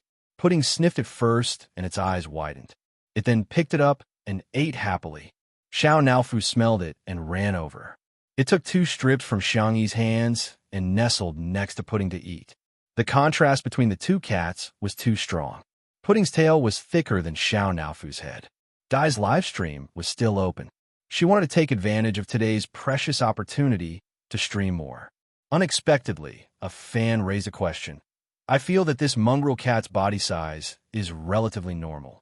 When Pudding was this big, it seemed to be several times bigger than this mongrel cat. Is it really okay to be so fat? Dai hurriedly tried to change the topic. She blinked innocently and said, Sister E, what brand of dried fish are you feeding me? It's packaged in a minimalist style. I've never seen it before. She was very skillful with her words, leading people's imaginations to wander. Minimalist style? Didn't it mean that the packaging was simple? How can you feed a cat like that? Pudding is a pedigree cat. She's already a celebrity. Is there a need to be so stingy? If you want to buy some branded cat snacks. Even Dai hasn't seen this brand before. God, what is Xianxia feeding Pudding with? Just as the fans were adding scenes for themselves, the director came over and fed Pudding a piece of dried fish. He was also a cat lover. He usually kept a straight face, but whenever he saw a kitten, he would smile until his eyes narrowed into slits. Sister E, this dried fish of yours is from LP, right? TSK, how extravagant. Dai's heart thumped as she laughed dryly. LP, is it expensive? The director said confidently, that is the most prestigious brand in the cat snacks industry. Previously, it was the exclusive brand of the royal family of Country E and Country R, but now it was only available to the public for a limited time. Look, with this small bag of dried fish, you could buy dozens of caddies of D-brand jerky. D-brand was one of the more popular cat food brands in the country. Apart from the high price of cat food, the jerky and canned food were also very expensive. Dai. The fans? What the hell? How could such an ordinary and mediocre dried fish be a luxury brand? Some people didn't believe it and went to check the price, only to be instantly stunned. What kind of family did Xianxia come from? How could she afford such expensive dried fish? Chapter 576. Not only were the fans in Dai's live broadcast room dumbfounded, but Dai herself was also dumbfounded. Even if you have money, you shouldn't spend it like this. It's just a cat, after all, an animal. How can it eat better than humans?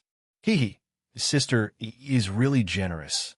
Dai ran her fingers through her hair, her whole body overflowing with the fragrance of a lotus.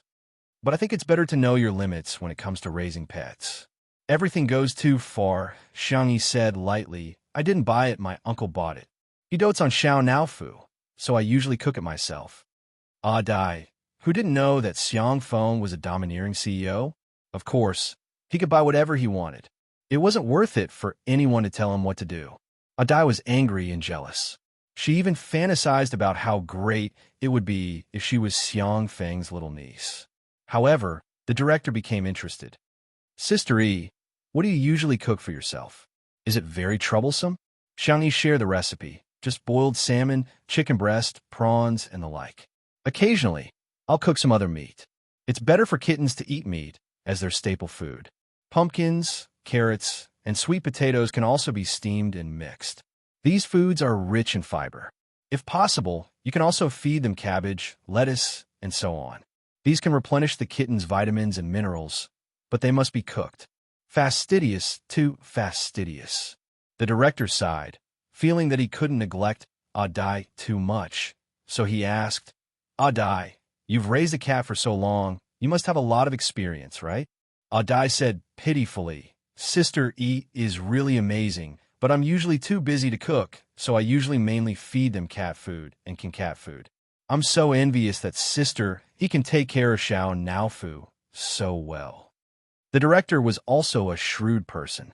He faintly heard Adai's praise and criticism, so he vaguely laughed. It's good, it's good. All right, everyone get ready, let's start shooting. The set had been set up in advance. It was a warm and beautiful living room with bright windows and clean tables. With the help of orange lighting, it created just the right amount of warmth. Xianxia changed her clothes and came over. She wore a clean purple sweater paired with a white long skirt, looking incomparably gentle. With the help of the dried fish, Pudding was now very friendly to Xianxia. She would even take the initiative to rub against Xianxia and act like a spoiled child. However, when the staff took out the prepared snail powder, the strong smell somehow stimulated Pudding. Pudding became extremely agitated and even scratched Xianxia. Rip! The sleeves of Xiangyi's knitted sweater were torn by Pudding's claws. The director repeatedly reminded Adai to turn off the live stream, but Adai pretended not to hear him and shamelessly continued. Seeing this scene, Adai exclaimed, Sister E, don't scare Pudding. Xianxia. Which eye of yours saw me scaring it? However, Pudding's fans didn't care about that. Is this woman crazy? Why are you scaring our Pudding baby? XY. Do you think Pudding is your cat? It's very delicate. You can't treat it as you wish. Pudding obviously hates Xianxia. Can't you replace Xianxia? Otherwise, I won't watch this commercial. I'll never place an order for snail powder either. Adai blinked her eyes and used the 10th level of Lotus speech. I'm sorry. It's all Pudding's fault. How about we replace Pudding? The director pondered for a moment. Okay. Adai was stunned. The director happily decided. Change it to Xiao Naofu. Adai. Chapter 577. Adai was dumbfounded. Wait, why is this so different from what I thought? Shouldn't the director be coaxing and flattering Pudding? Why is he letting Xiao Naofu take the lead? Pudding's fans were also dumbfounded. In the past, Adai had also live-streamed Pudding taking on other commercial promotions. Which brand hadn't doted on Pudding? Why was it being treated like this today? The fans were furious. Change Pudding? Why? Does that stupid cat deserve it? This is simply an open and above-board conspiracy. The director is flattering the powerful and stepping on the weak. Isn't it just because he's a good judge of character that he used her cat? He's too stupid. He has no idea how much purchasing power we have. Pudding had once endorsed a brand of cat food, and the fans had created a miracle of selling out in 10 seconds. They had always been proud of it, and often used it as a topic of conversation. Adai reacted and said eagerly, Director, how can you change it just like that? The director said bluntly, with all due respect, Pudding can't be filmed in its current state. Instead of seeing it in so much pain, it's better to take it to the pet hospital. The most important thing now is Pudding's physical condition. Pudding can do it. Adai was anxious. It really can. The director waved his hand and hurriedly went to communicate with Xiao Naofu. He tried to give Xiao Naofu a few simple instructions and was surprised to find that Xiao Naofu was very human-like. Although it wasn't obedient, it was rebellious. Especially when he lay on the ground and stuck his butt out to tease Xiao Naofu, the little cat would look at him with disdain and contempt. Not only was it cute, but it was also very funny. Adai stood there at a loss for what to do. Pudding meowed on the ground, looking like it was in extreme pain. Adai was very annoyed and wanted to kick it. Xianxia looked deeply at the selfie stick in her hand. Even though Pudding was in so much pain, Adai still didn't stop the live stream. She leaned over and rubbed the back of Pudding's neck comfortingly. The fans in the live stream shouted, Let go of Pudding. What do you want to do to her? There were also some rational fans who typed, What's wrong with Adai? Pudding is in so much pain. Why is she just standing there?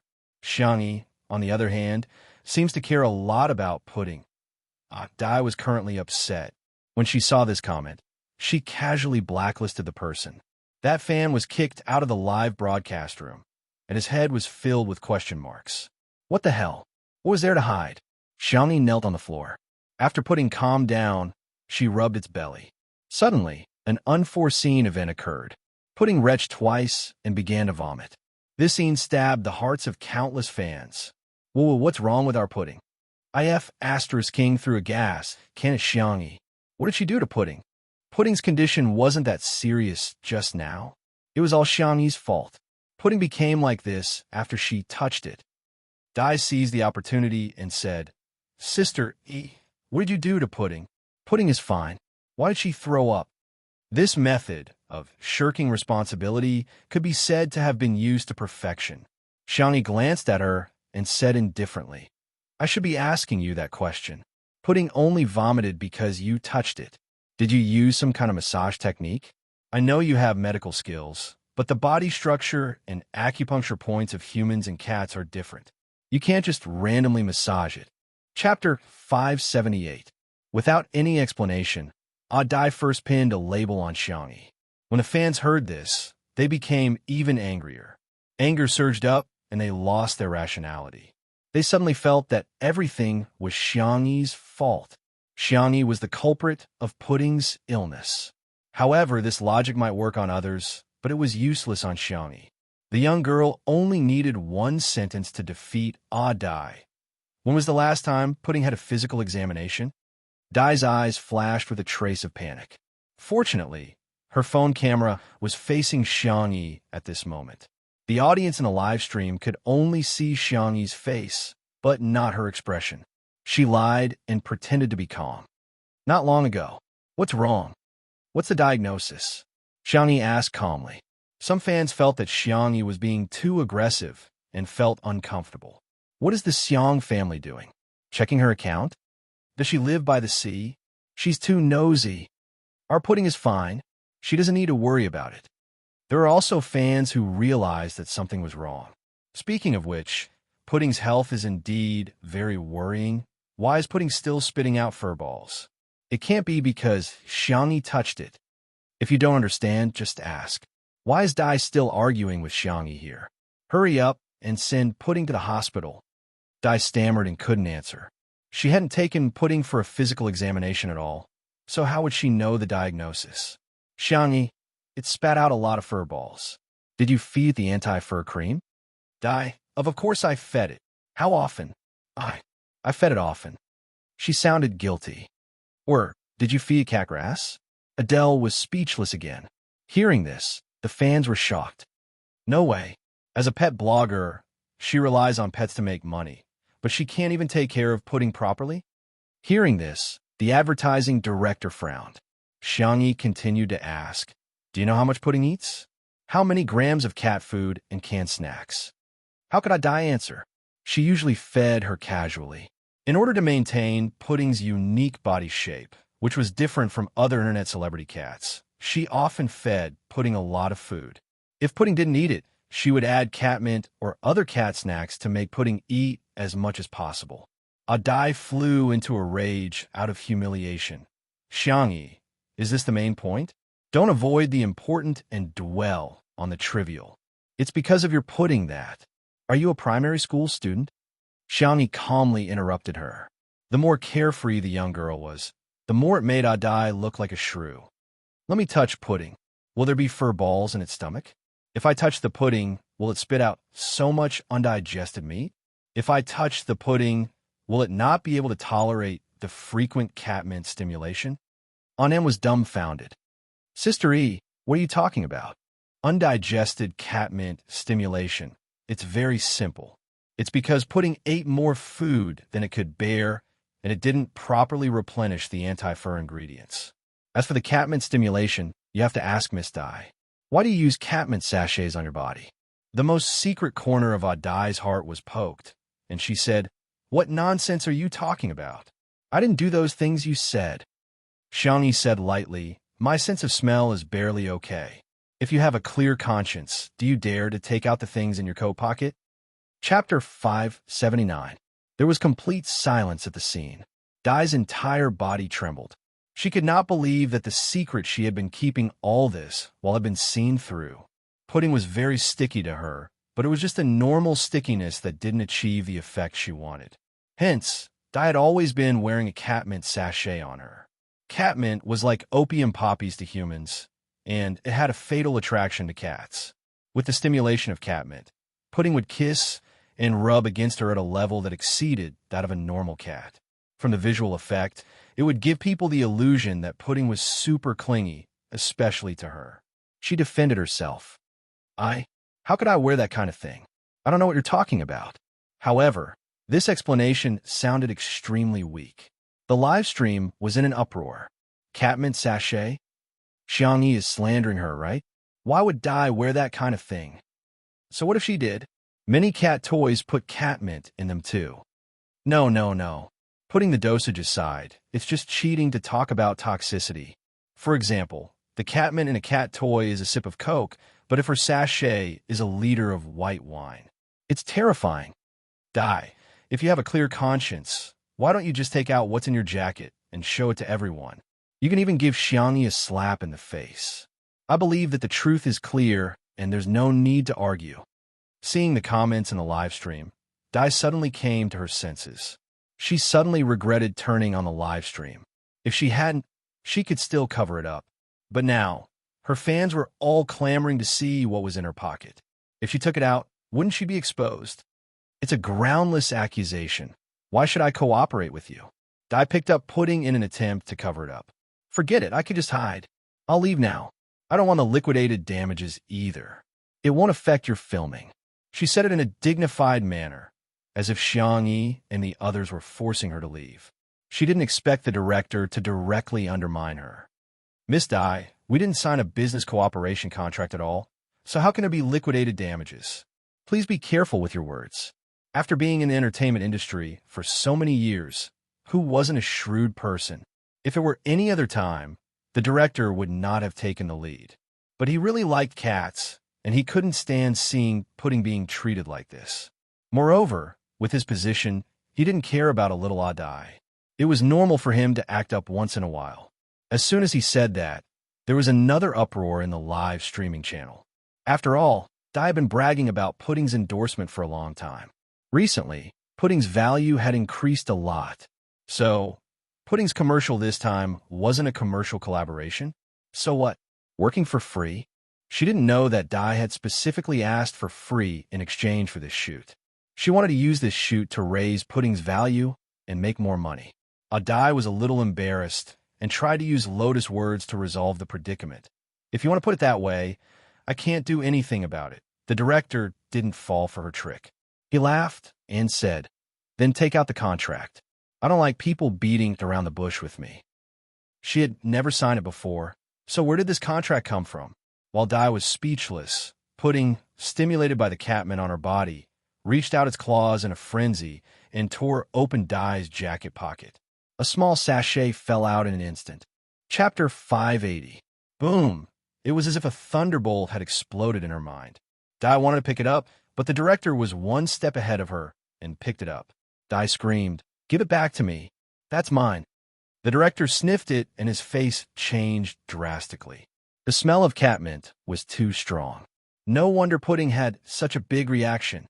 Don't use this kind of thing, Xianxia said calmly. It's bad for the cat's health. Dai turned a deaf ear and snatched the sachet from the director, accidentally tripping Pudding.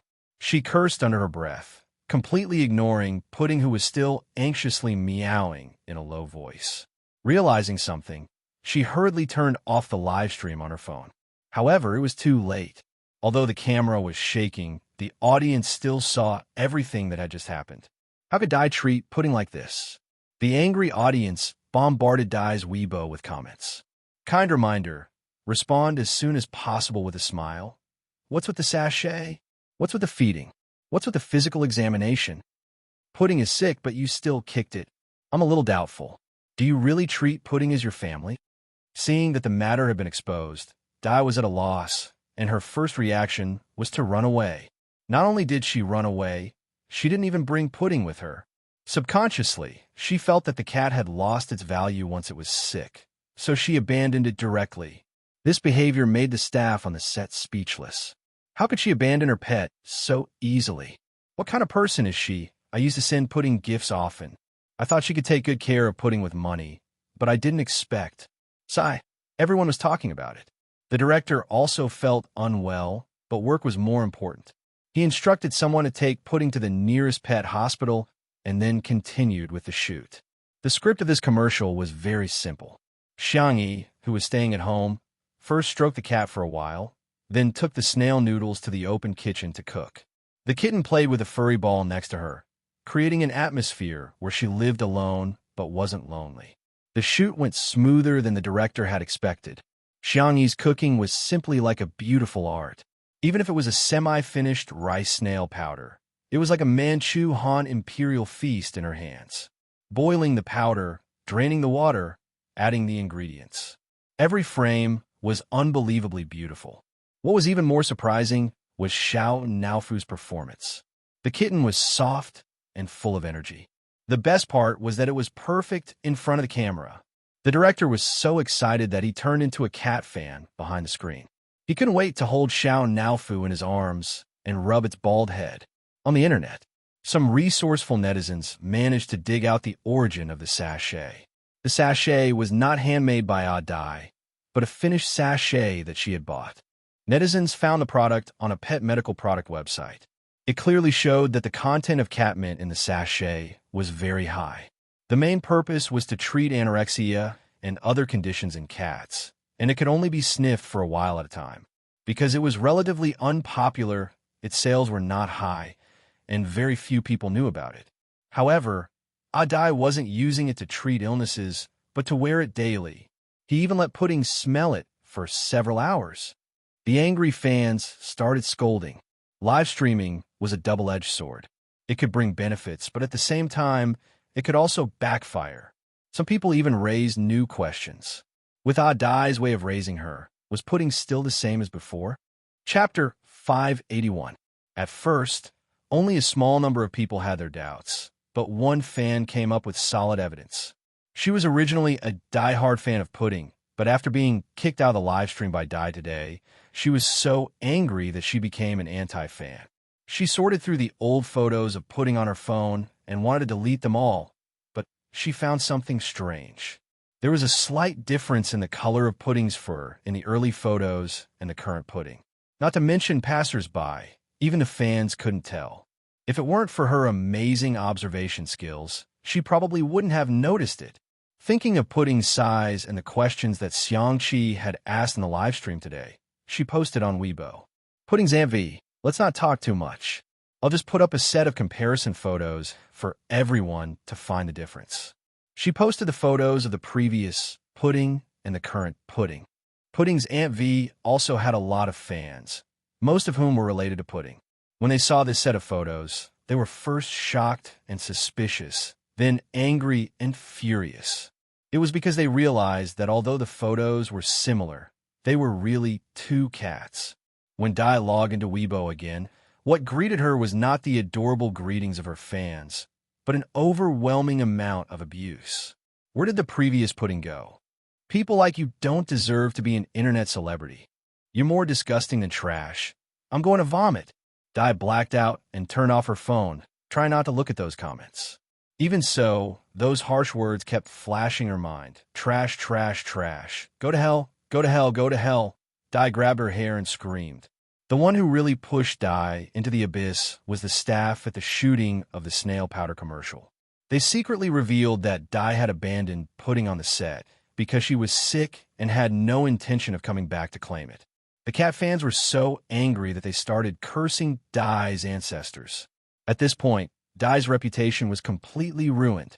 At the shooting location of the commercial, the snow-white rice noodles were soft and smooth, full of elasticity, and the soup was delicious and unique.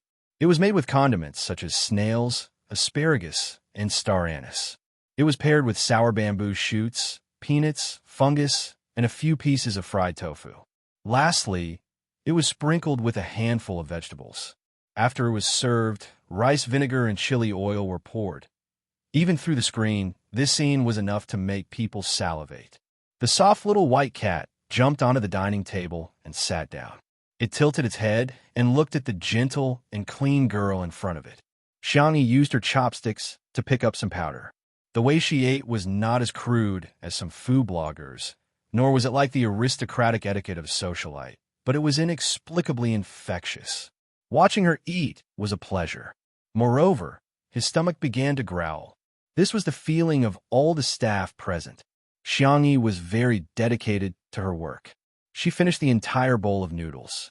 Her cherry lips were dyed red from the spiciness, and her clear dough eyes were watery. When she looked up at the camera, she smiled faintly. She was extremely beautiful.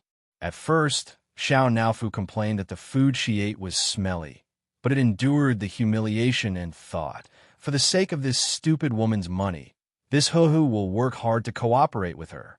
However, as it looked at the soup, it really wanted to taste it, so it plunged into the soup that Xianxia had left over. The bowl was too big and it was too small. With a plop, the little kitten fell into the soup bowl. Its white fur was stained and it looked confused. This accident made the director let out a fierce roar. "You're so cute." Chapter 582. The crew on set desperately tried to stifle their laughter and pinch their thighs fiercely. Xianxia couldn't help but laugh. She quickly scooped the kitten out of the bowl and wiped it with a wet towel. "I'll make do for now. I'll give you a bath when we get back." After all, Xiao Naofu loved cleanliness.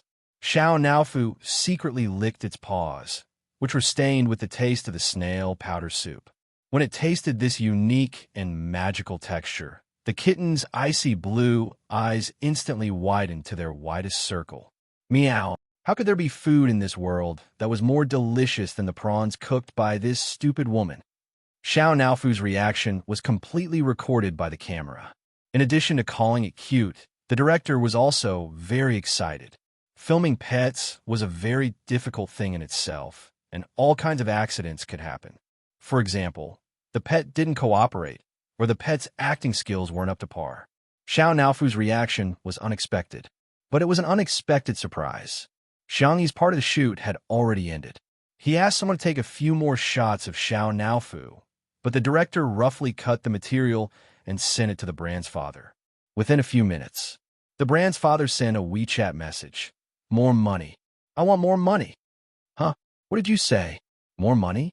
Xianxia, who had just removed her makeup, looked at Annan blankly. Annan chuckled. "Yes, I've heard of deductions, but it's really rare to see extra money, and they even doubled it." "Why?"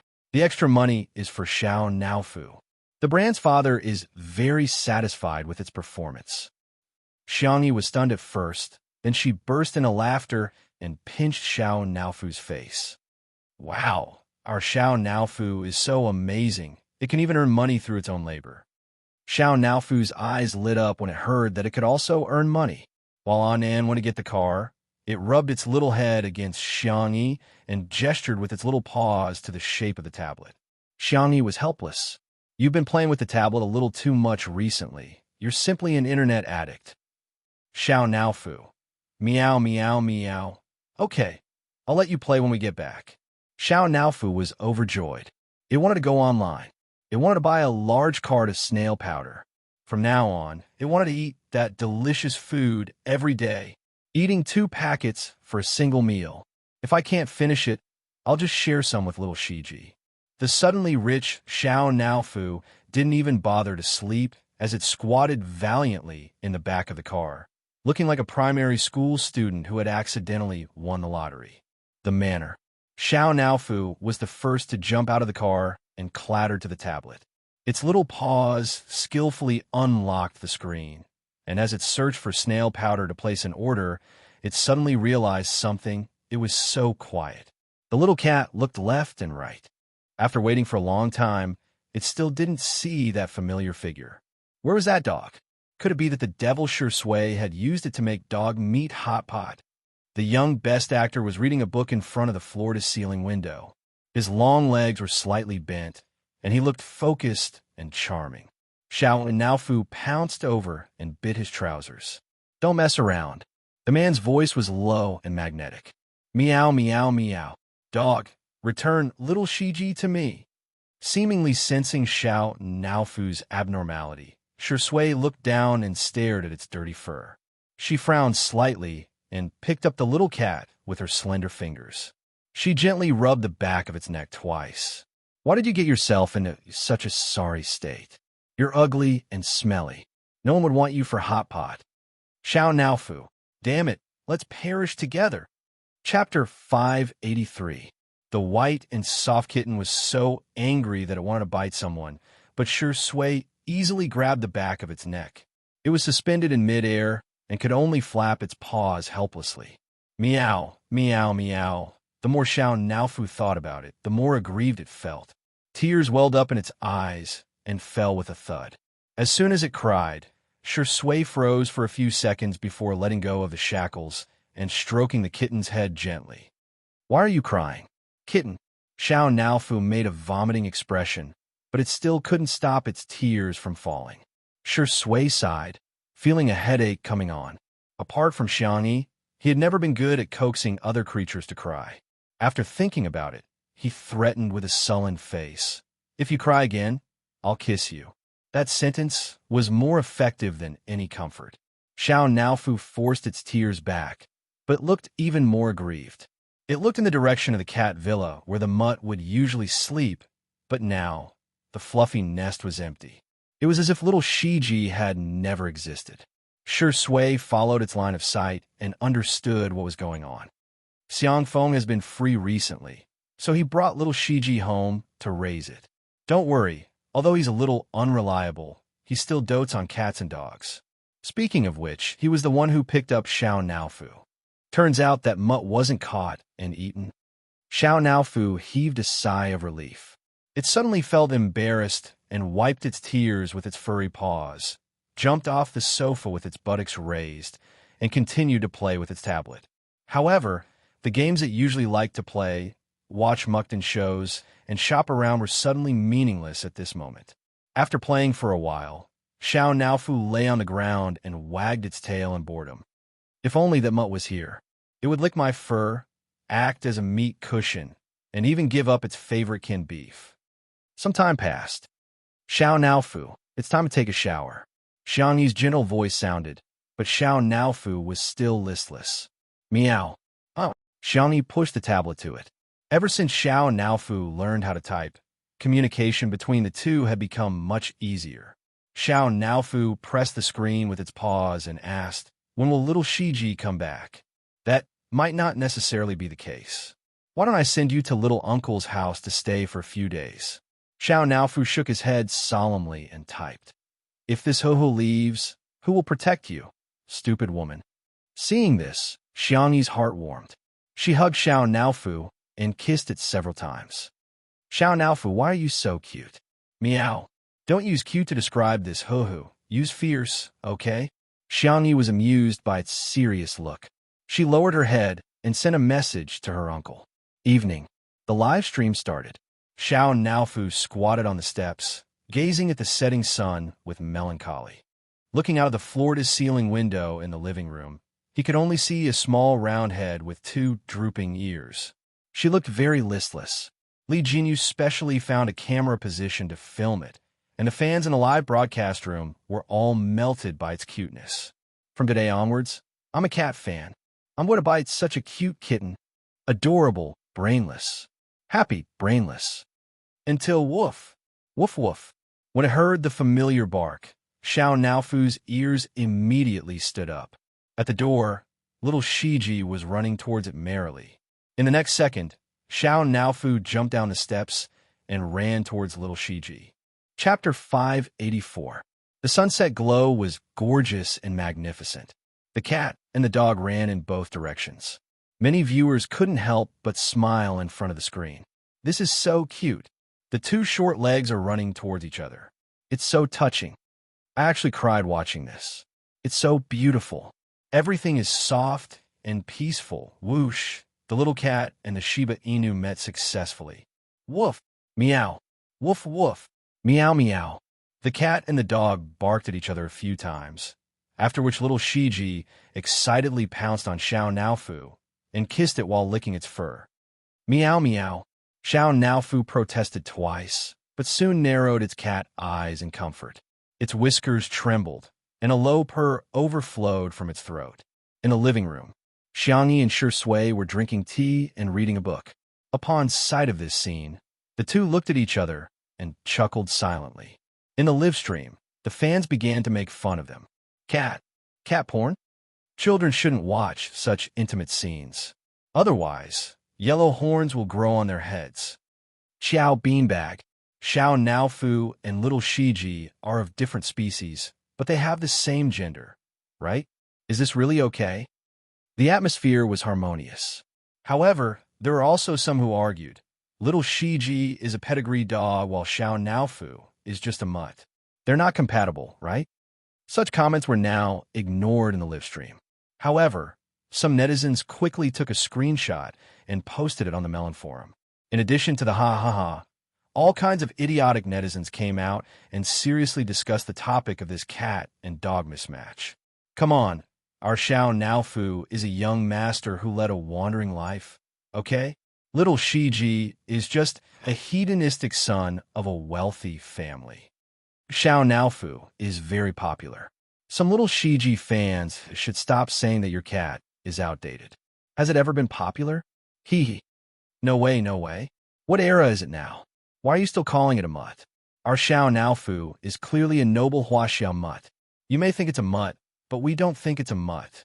All of a sudden, the drama queens went online and began arguing on the internet. Meanwhile, the company behind Dai did not give up. Although the account could be refurbished and the person could be changed, they still decided to squeeze the last bit of value out of Dai's account. At 7:30 p.m., Dai's account posted a long post on Weibo, claiming that Xiangyi was using her popularity to bully others, and that she had made Xiao Naofu replace pudding in the commercial. After this Weibo post was posted, Dai's account opened a tipping function. Some netizens who had just started to gossip believed it, and tipped Dai a lot of money. However, with the old fans' explanation, the netizens who were new to the topic suddenly woke up. What? That was actually so disgusting. Not long after this Weibo post was posted, Xiangyi's Tomato Entertainment and the economic team, led by Si Chuanbai, immediately retaliated. Si Chuanbai also bought Pudding's Aunt Pudding's Weibo post to become a trending topic. This pudding is not that pudding hashtag. Many people thought it was food and clicked in out of curiosity. They were shocked by Dai's actions, purposely fattening the cat and letting it die when it couldn't take it anymore. Then, changing to a new cat to deceive the fans. And all of this had something to do with the company behind her. Countless netizens were disgusted. Dai and her company had tasted the consequences of their actions that night. However, the wonderful thing was that various cute photos of Xiao Naofu suddenly spread on the internet. Chapter 585. For example, it tilted its head and acted coquettishly, acted like a little green tea, or held a milk bottle and drank goat milk powder. In this era of cat fucks, countless cat lovers felt the depths of their souls trembling when they saw these stickers. Ow! It's a cat. It's a cute cat. Cats are the cutest creatures in the world. In an instant, Xiao Naofu's stickers surpassed the popularity of Fu Jiayan's silly stickers and became the top sticker in the world. Everyone who didn't have a few cute Xiao Naofu stickers would be too embarrassed to call themselves a new generation surfer. In the beginning, some netizens thought that Xiao Naofu was an internet celebrity cat, but after learning more about it, they realized that Xiao Naofu had a live stream program. It was simply a celebrity cat. On this day, the live stream of 201 Roof welcomed a new huge stream of traffic. Their competitors were dumbfounded. After a long time, a program would accumulate loyal fans, but at the same time, it would lose its novelty and viewership rate would become lower and lower. However, 201 Roof was simply amazing. Not only did it start at the top, but it could also attract more traffic. Shui's career fans, girlfriend fans, and wife fans, Xiangyi's face fans, foodie fans, mother fans, and milk powder fans. Now, even a muddy cat had its own fan base. It even opened its own cat Weibo account. Countless people were in awe. There were also many industry professionals who felt that they could create a program that was more popular than two under one roof. For a time, major television stations and video websites began to prepare for live streaming variety shows. In the next few months, new programs popped up like mushrooms after a rain. Over the next few days, Xianxia filmed advertisements for hand sanitizer and women's clothing. The filming went smoothly. However, the brands put forward an additional condition. At first, Annan was shocked to hear the other party's request. What? Sign a contract with Xiaonaofu? Are you sure it's not Shui? The brand representative smiled slightly to show politeness. Yes, Annan murmured. Is Shui really past his prime? The brand representative was speechless. What? What misunderstanding do you have about Shui's popularity? It wasn't that they didn't want to hire him, they couldn't afford it. Shui rarely took on endorsements, but she was deeply doted on by the fashion industry and received all kinds of sponsorships. However, apart from a few top luxury brands, there weren't many brands that could afford to hire Shui. All in all, Xiaonaofu had two more sources of income. The little milk cat had transformed into a working cat and was very cooperative during every commercial shoot. Xianxia even opened an account for it and transferred all the income into it.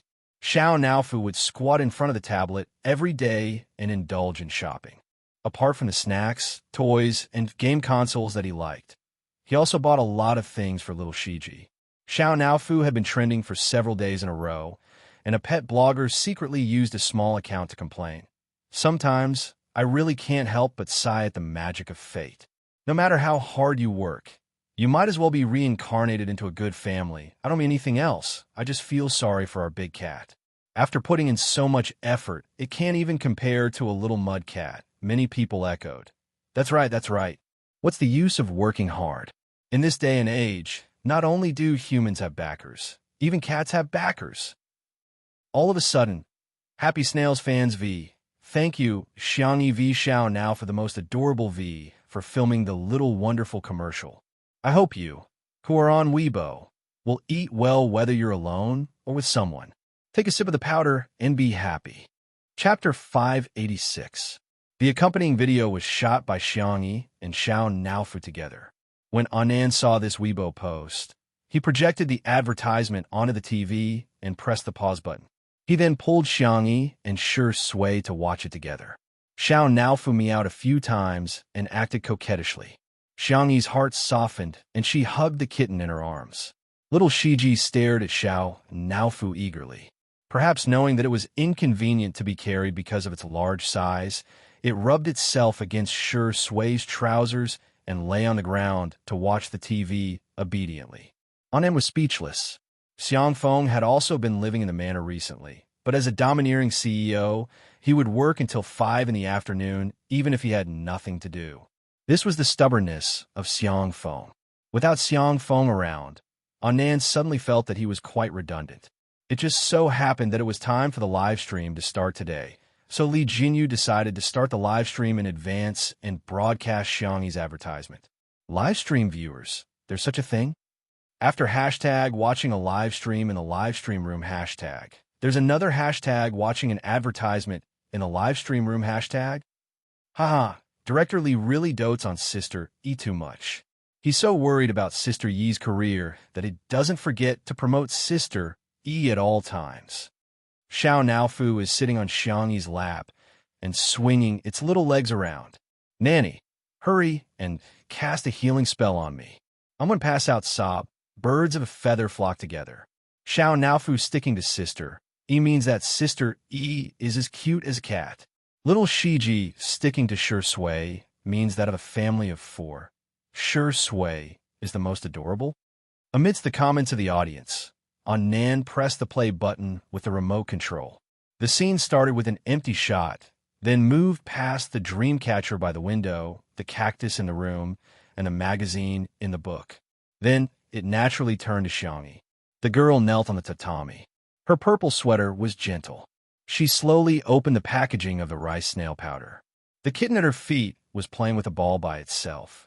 When it heard the sound of the packaging being torn, it curiously leaned over to smell it. The smell made the kitten's face change color. Then it was a set of food scenes. Xianxia cooked the snail powder until it tasted like Hua country on the tip of her tongue. Watching her cook was a kind of immersive enjoyment. When she scooped the rice snail powder into a bowl, sprinkled it with white sesame seeds, and sprinkled it with chili oil and rice vinegar, Nan couldn't help but swallow his saliva. Wasn't this too good? When Xianxia smelled the smell, its cat face wrinkled even more.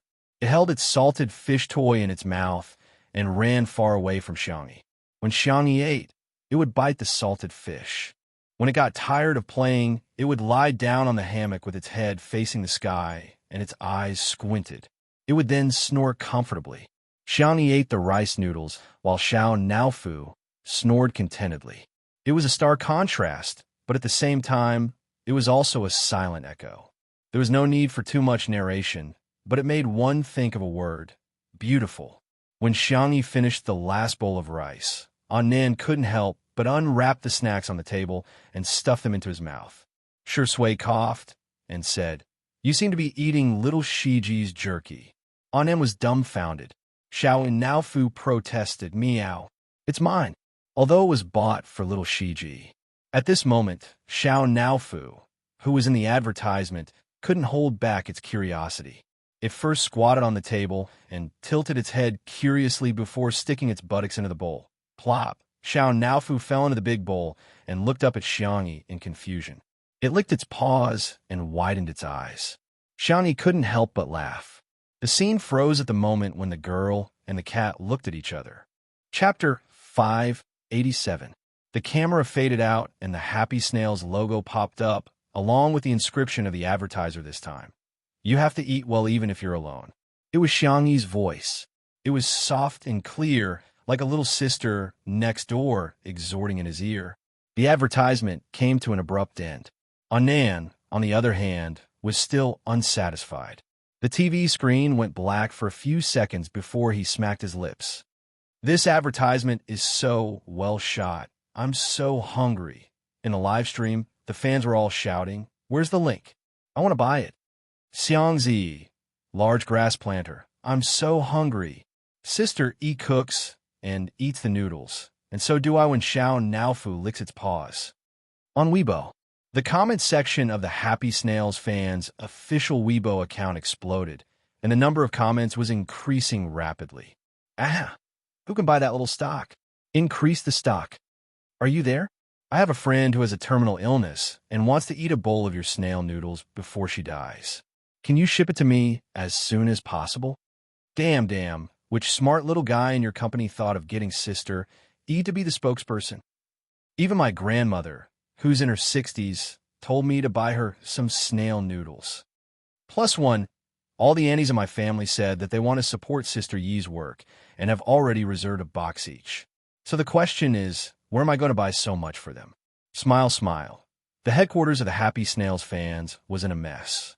In addition to the snail noodles that were selling well, even the sales of hot and sour noodles and chicken soup noodles, which usually didn't sell that well, had soared. The offline distributors kept calling to place orders, and the landline in the office kept ringing. The senior executives were both happy and worried. Considering Xianxi's popularity, they had already taken measures to deal with it. They didn't expect that they had still underestimated Xianxi's ability to sell goods. After some discussion, the senior executives combined the factory's production volume and daily sales volume and put up a link to the pre-sale of 100,000 packets. The link had only been up for a second. It was taken off the shelves. Everyone was speechless. It was sold out just like that. Everyone refused to believe it and asked the technician to put up a link to the pre-sale of 200,000 packets. Whoosh, 1 second. It was taken off the shelves again. Everyone, the executives were all thumping their chests and stamping their feet. In the past, when they looked for celebrities to endorse their products, they were worried that they would not be able to make money from it. But now, what they were worried about was that Xianxi's ability to promote products was too strong. Their production capacity couldn't keep up. The feeling of not being able to earn money when it was right in front of his eyes was too unbearable. The upper echelons of the very Happy Snail fans fell into sweet trouble.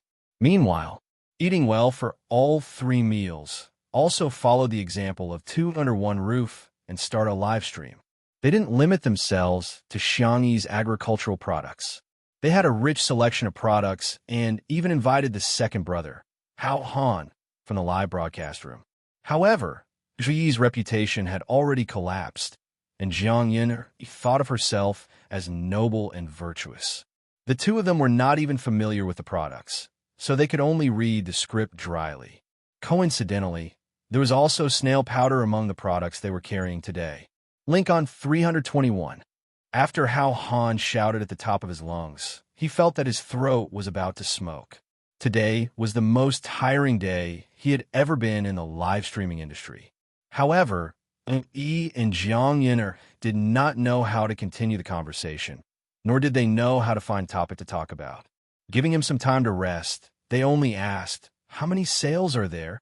Has the inventory been sold out?" The staff told him, "More than 50,000 copies have been sold now." Hao Han was quite satisfied. That was much better than his usual sales. However, he heard Jiang Yin say in disbelief, "What? That's all? Is the streamer you found good or not?" Chapter 588. "I don't think so." Zhuo Yi frowned. "It's too unprofessional. My ears hurt from all the noise." Hao Han's mouth was dry. "I can't F***king do it. I think you can F***king do it." No matter how much he cursed in his heart, Hao Han still had to put on a fake smile. "Haha, Min, can't say no. After all, I'm the world's loudspeaker. Why don't I turn off the mic for 5 seconds?" The originally stiff atmosphere eased a little. Before the fans could react, Zhuo Yi and Jiang Yin sneered at Hao Han. The two of them thought that it must be because Hao Han's data was exaggerated. After all, Yin Kai, who worked with Xianxia last time, had sales of at least 100,000 units. In comparison, the two of them had such a high status, but they only sold so little. It was probably their fans who bought it. "Why don't you just turn off the mic until the end?" Jiang Yin retorted. Her EQ was not high. After she won the title of Queen of Songs, she did whatever she wanted. Those who liked her often praised her for her true nature. Those who didn't like her directly slandered her.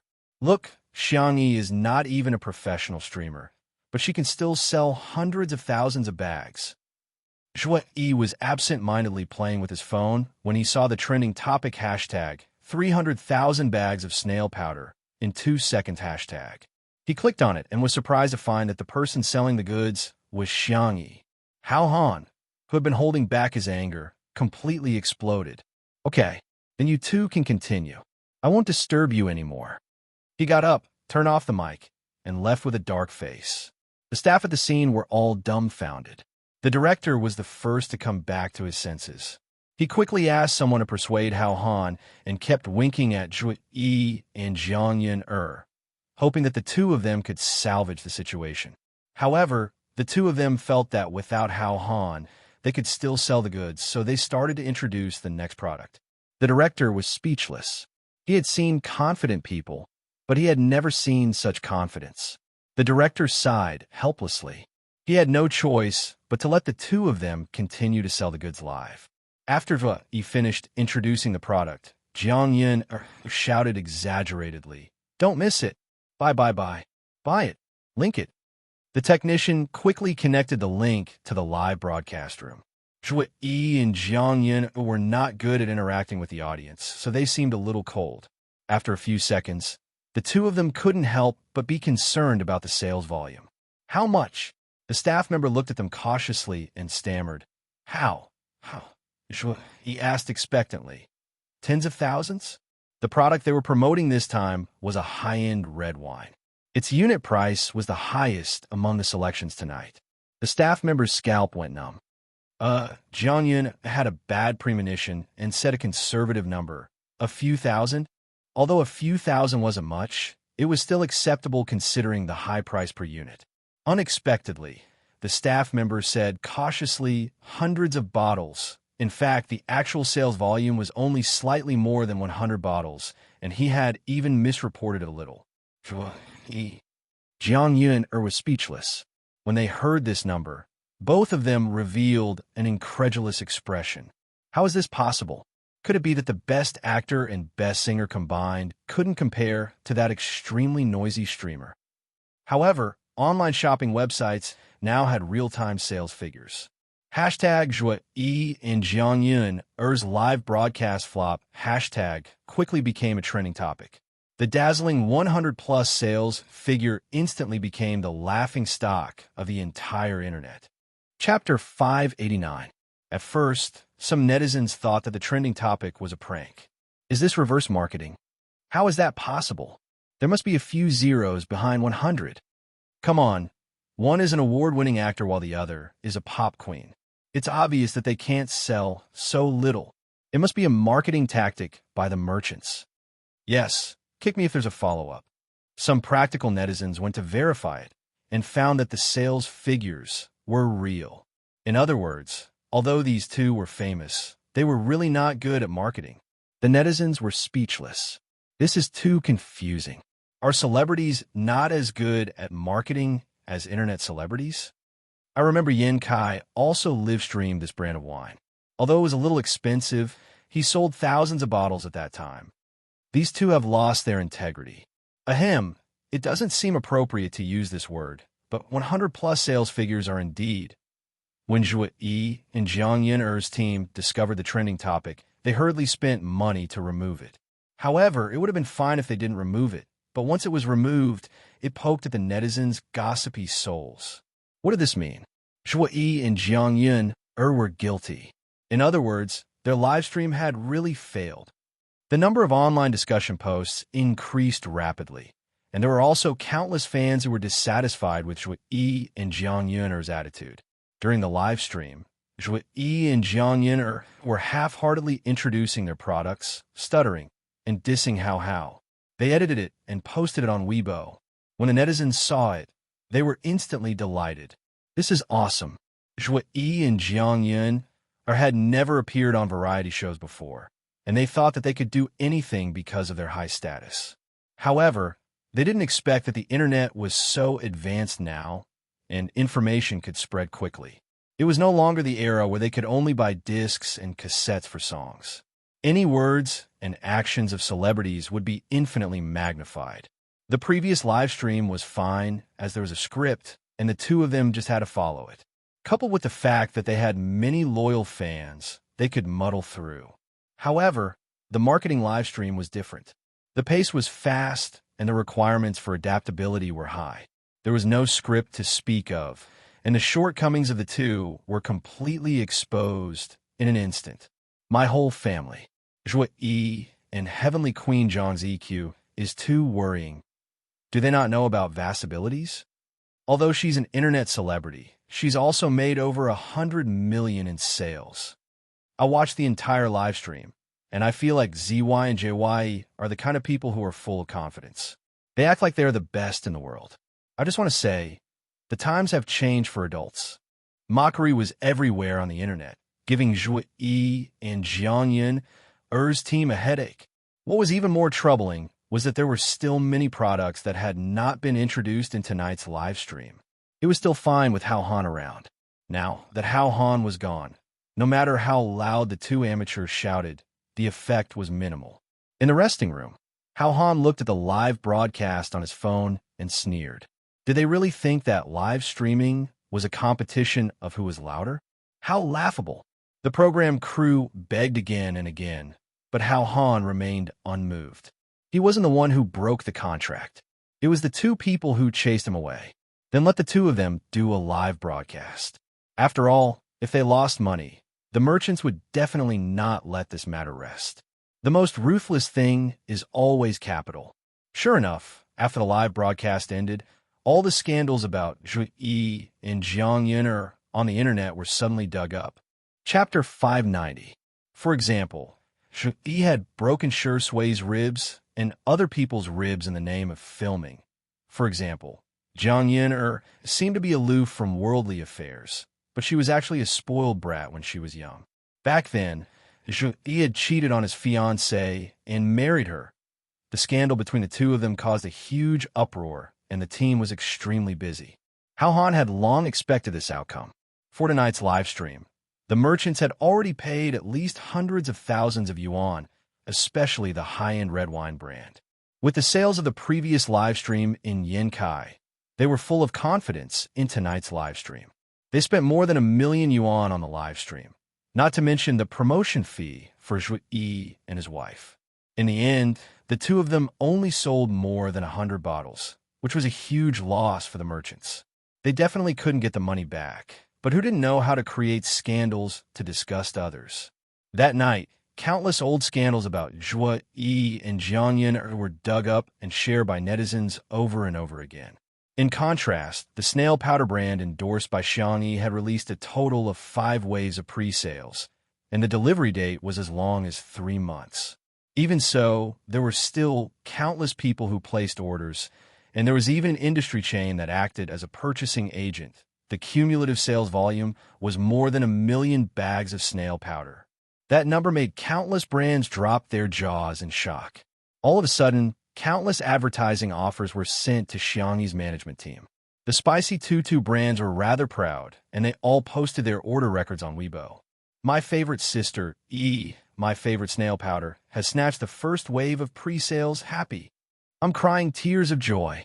I've snatched a spot. It's spot. I asked the customer service, and they said that it will be delivered tomorrow. I've successfully gotten the same brand as Xianxi's. I just want to count the cumulative sales volume of the snail powder endorsed by Xianxia. Has exceeded 1,000,000 today. Our baby is so awesome. Proud face. I placed an order for 50 packets to support our baby's career. Xianxia was already in a bad mood because of the scandal, and when she saw Xianxi's high sales volume on Weibo, she was even more infuriated. She immediately reposted it and commented, "Who knows if it's fake sales volume?" She was still not satisfied. She reposted 2 more comments. There are many people who buy things like snail powder. How much can she bring by herself? Technology is so advanced now. Can a programmer write a program and change the sales volume? Do you really think we're fools? After she finished typing, Xianxia felt that her depressed mood had relaxed a lot. She even complained to Zhu, "This sales volume. One look, and you can tell that it's inflated." Xianxia was just an 18th-tier actress. Just her? Ha! She was just born into a good family, and her family paid for her. But in the next second, his phone rang, and the screen indicated that it was his agent. Xianxia answered. "What's the matter?" The agent's anxious voice came through the receiver. "Are you crazy? Look at what you've done. Hurry up and delete the things you posted on Weibo. Quick!" Xianxia said indifferently. "What's wrong with me saying a few words on my alternate account? Don't I have some freedom of speech?" "What smuff? You're using your own account. Your main account." Bang! Xianxia's fingers trembled as she opened Weibo, as if a thunderbolt had split open a deep ravine in her mind. She finally realized that she had forgotten to switch to her alternate account. In just a minute or two, there were already more than 1,000 comments. Xianxia's vision suddenly turned dark. Chapter 591. She hurriedly deleted the Weibo post, but unfortunately, she was deceiving herself. In this short period of time, the Weibo post she had posted had already been screenshotted and saved by countless people. It was now circulating wildly on the internet. Netizens were gossiping fervently. "Wow, I bet 50 cents that she'll come out and explain that her account was hacked. Oh my God, Xianxia is actually such a person? I really couldn't tell. I'm dying of laughter." She and her husband only managed to sell more than 100 bottles of red wine, while sister sold more than 1,000,000. The comparison is obviously infuriating. 20 minutes later, Xianxia bit the bullet and posted a public relations document that her team had come up with for her. Xianxia copy the following content. "I'm sorry, I didn't mean to use public relations resources. My phone was accidentally taken away by my assistant just now, and she posted those inappropriate words. I've already fired my assistant. I'd like to apologize to everyone." She clapped her hands. As soon as the Weibo post was posted, the comments section became a sea of joy for netizens. "Ha ha, Xianxia is my source of joy today. Dear, I suggest you delete the first few words. Isn't this too perfunctory? Putting aside the fact that the script was written by someone else, is it that difficult to Xianxia? I don't see any sincerity at all. Even though Jiang Yin reacted and deleted the first few words, it was too late. Within a day, she had embarrassed herself consecutively, and her image in the eyes of the netizens instantly collapsed. On the other hand, Xianxia received a red packet from Happy Snail fans. The other party claimed that it was money for Xiao Naofu. Anan got a great shock when he saw the amount. Brand would often send red packets to express their gratitude if they were satisfied with their endorsers. However, it was rare to see someone as generous as Happy Snail fans. However, it's understandable. On Nan's side, this brand is now completely established. The long-term influence of a brand was more important than short-term sales. Xianxia transferred all the money to Xiao Naofu. Xiao Naofu was watching cartoons on his tablet. When he saw the news on the notification board, Xiao Naofu thought to himself, "In the future, can I rely on this family to earn money to support that stupid woman and little Shiji? As for that bastard Sure Sui, he was not worthy." At this moment, Xiang Feng's loud voice came from the living room door. "Xiao Naofu, little Shiji, I'm back. Did you guys miss me? Mimi, Zuaz Ozo, come give me a hug." Xiao Naofu glanced at him in disgust, covered its ears with its little paws, and began to pretend to be deaf. Little Shiji rushed towards Xiang Feng's feet and spun around twice in exchange for canned meat. Xiang Feng thought that he could pet the dog, but as soon as he reached out, little Shiji picked up the canned food with its mouth and left. It then wagged its tail and handed the canned food to Xiao Naofu. Xiang Feng. They were quite affectionate with cats and dogs. "Little uncle, you're back." Xiangxia closed the book in her hand, blinked, and asked, "Are you hungry? Is there anything you want to eat?" Xiang Feng touched his stomach and said, "I want to eat some garbage." Xiangxia made an okay gesture and said, "Arrange it." Xiang Feng followed her into the kitchen, and while helping her, he told her about his encounter a few minutes ago. "There was an old woman who showed her back and wanted to hitch a ride with me." The netizens who were watching the live stream immediately became interested.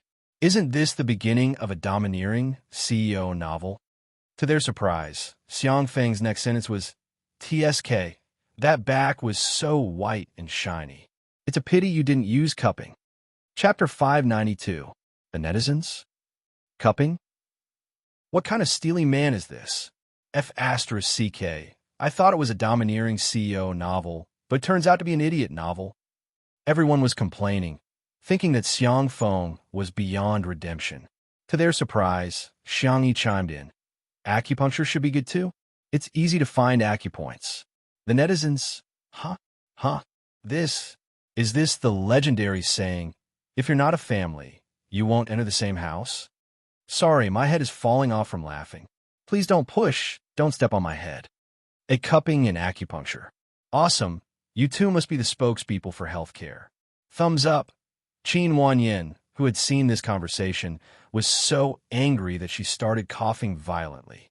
She had been waiting near the Xiang family's manor for several days, all for the sake of bumping into Xiang Feng. With the help of the little system, she managed to avoid the surveillance cameras and security guards. Today, she even managed to talk to Xiang Feng. Xiang Feng had parked his car by the side of the road to smoke, afraid that the smoke would irritate his little niece. Qin Wanyin thought to herself, "God is on my side." She lifted the hem of her dress and rushed forward. In order to seduce Xiang Feng, she wore a silver halter dress with a slit that reached her thighs and exposed her back, revealing a little bit of her body. "Sir, may I ask if I can hitch a ride with you?" After several encounters and frantic investigations, Qin Wanyin learned that Xiang Feng had face blindness and couldn't remember people's faces. So she didn't think it was a big deal that she had embarrassed herself before. After all, Xiang Feng couldn't recognize her at all. Unexpectedly, Xiang Feng had only said 2 sentences to her. The first sentence, "There's a taxi 10 kilometers ahead. Sister, you're wearing so little. You'll get cold. Go do cupping and moxibustion when you have time." After saying that, he calmly put out the cigarette, but in the temporary ashtray made of coke, and stepped on the accelerator, leaving Qin Wanyin with exhaust fumes. The more she thought about Xiang Feng's words, the more violently Qin Wanyin coughed. The little system. There are 6 days, 23 hours, 16 minutes, and 9 seconds left before the mission deadline. Qin Wanyin said grumpily. Can't you tell I'm sick? I can at least take sick leave from work. The little system said, Hello, host. I suggest that you go to the hospital immediately for medical treatment. This mission does not have any function of asking for leave, so it has to be enforced. Qin Wanyin grabbed her hair in agony. Then I won't do this mission. Go find someone else. I don't want to wear it. I want to remove the binding. If they didn't complete the mission, they would die. Who could bear that? She would rather not be the chosen one. The little system replied, You can't host. Who can complete this lousy mission? How can anyone do it? Qin Wanyin was about to go crazy from the torture. Suddenly, she thought of a possibility. No, I know someone. She's very powerful. I think she can do it. Xianxia, you know Xianxia, right?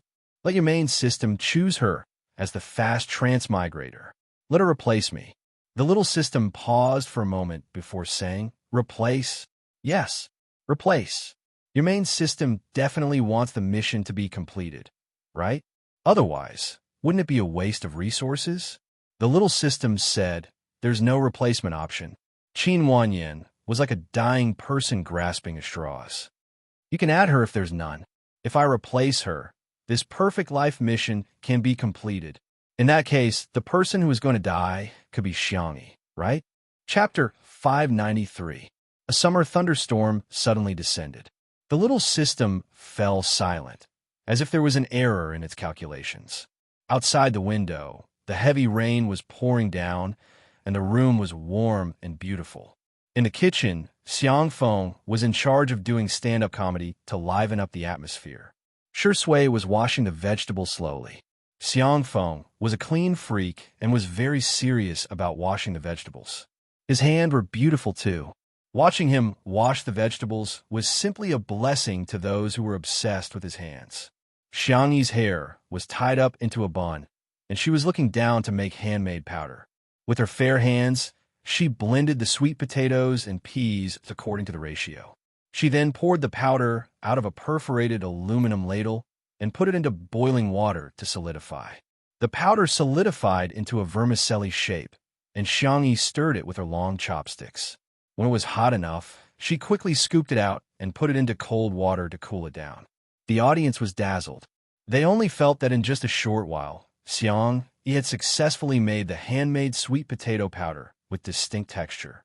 In a live stream, my brain can master it as soon as I learn it. My hands say that you don't deserve a smile. Ah, Sister E is so good at everything. She can even make handmade powder. I'm impressed. I love ready-made wet powder the most.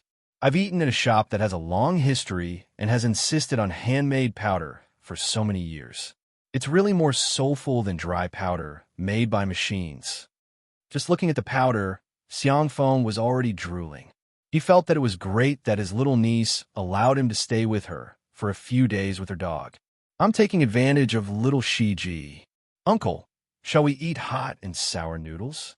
Xianxia asked, cocking her head sideways. Xianxia nodded frantically. Yes, yes, yes. Okay. Xianxia scooped a few spoonfuls of broth. She had been simmering the broth for a long time, using chicken, duck, pork bones, and other ingredients. Now, the broth had turned into a thick, milky white color. I'll make you a super sour and spicy junk food later.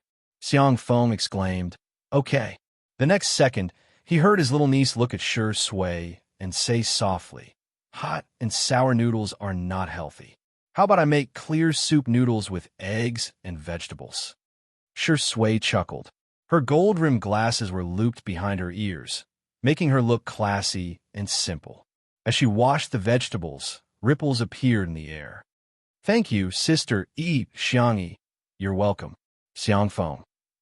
Fine, so Shui is healthy, but I'm only fit to eat garbage? Netizens, why is it that the more I look at these two people, the more I feel that something is wrong? Ah, this is the sweetest CP in the world. It's producing grain every day. Oh, what's going on? Whenever Ingdi and Sister E look at each other, I feel like pink bubbles are popping up on the screen. To be honest, the way Ingdi looks at Xianxia is too expressive. He's always cold and aloof to others, but when he sees Xianxia, he smiles. It's obviously the reaction of someone he likes. Most of Xianxia's sisters and Spicy Tutu fans were stunned. A handsome man and a beautiful woman, and they were childhood sweethearts. Not to mention having a crush on each other, it was normal for them to have two lovers every 3 years. However, there were also a small number of Xianxia's sisters who were particularly disgusted by CP fans, especially the untimely CP fans. They immediately started lecturing them on the bullet screen. A kind reminder, CP fans are crazy, Xianxia has peach blossom eyes, and he looks at everyone with deep affection. Okay? Xianxia is the nation's best actor, and Xianxia can barely be considered an internet celebrity. Don't you feel awkward tying them together every day? They're of equal social status. Okay? Not to be outdone, the CP fans returned the greetings. The two sides engaged in a friendly and well-practiced conversation until the moment the hot and sour noodles were ready to be served. The entire screen was flooded with foodies. Fragrant. So fragrant. Chapter 594. It turned out that in front of the foodie fans, all the fans were like little brothers. The verbal battle was like a few raindrops, drowned in the torrent of delicious. Her little uncle had a big appetite, so Xianxia scooped a big bowl for him. The yellowish-brown handmade sweet potato powder was slightly thick and crystal clear. The soup base was dyed red with chili, glossy and glossy. Paired with peeled peanuts, lettuce, and coriander, the color was bright. Xiangfeng didn't care about the heat, nor could he wait to eat at the table. He picked up a pair of chopsticks, stuffed it into his mouth, and started eating in the kitchen. In an instant, numbness, spiciness, sourness, freshness, fragrance, and other flavors burst on the taste buds. The impact was so strong that it seemed to reach the depths of one's soul. The texture of the powder was more chewy than the dry powder made by the machine. After a few mouthfuls of the powder and a mouthful of the super sour and spicy soup, the taste was doubled. Numb but not bitter, spicy but not dry, fresh but pure, sour but not painful. The taste lingered in the mouth and teeth, and the aftertaste was endless. Xiangfeng praised in a muffled voice. Delicious, so delicious. Countless viewers in front of the screen were drooling. On the major takeout apps, orders for hot and sour noodles soared. Even Xianxia's sister, an untimely CP, who had just been verbally attacking each other, strangely came to a truce. In the big world, food was the most important thing. She ordered takeout first. The second bowl of noodles was clear soup noodles for Xianxia. The milky white soup base was paired with sweet potato powder, a soft-boiled egg, and a few pieces of green vegetables. It looked light and simple. It's not sour or spicy. Xianxia looked at Xianxia. You eat first. Xianxia, I'll wait for you. Xianxia couldn't help but be distracted as she cooked her slightly sour and spicy noodles. She and Xianxia seemed like an old married couple. What would they be like after they got married? Probably similar to now, treating each other with respect and restraining politeness? Sister E, the noodles are ready. The man's deep and mellow voice fell into her ears, and Xianxia suddenly woke up. She was thinking about all kinds of nonsense. It was just a relationship, but she was already imagining their married life. She pretended to be calm and collected the powder, but the tips of her ears were dyed with a touch of crimson. Since they were all family, dinner was more casual. There were a few plates of pickled vegetables and noodles, as well as ice sour plum soup. After eating the canned food, Xiao Naofu and little Shiji huddled together and snored incessantly. The rain did not stop, but the lights were still bright. It was just a simple dinner, but it caused many people to sigh with emotion. This is life. I suddenly get a little insight. The fireworks of the human world is where the heart desires to be. Oh, I really like this daily routine of cooking and eating. Sister Yi's life may seem ordinary, but to me, it's like a utopian world. Of course, there was no lack of haters who came to nitpick. Xianxia is getting lazier and lazier. She's not cooking a dish for 3 people.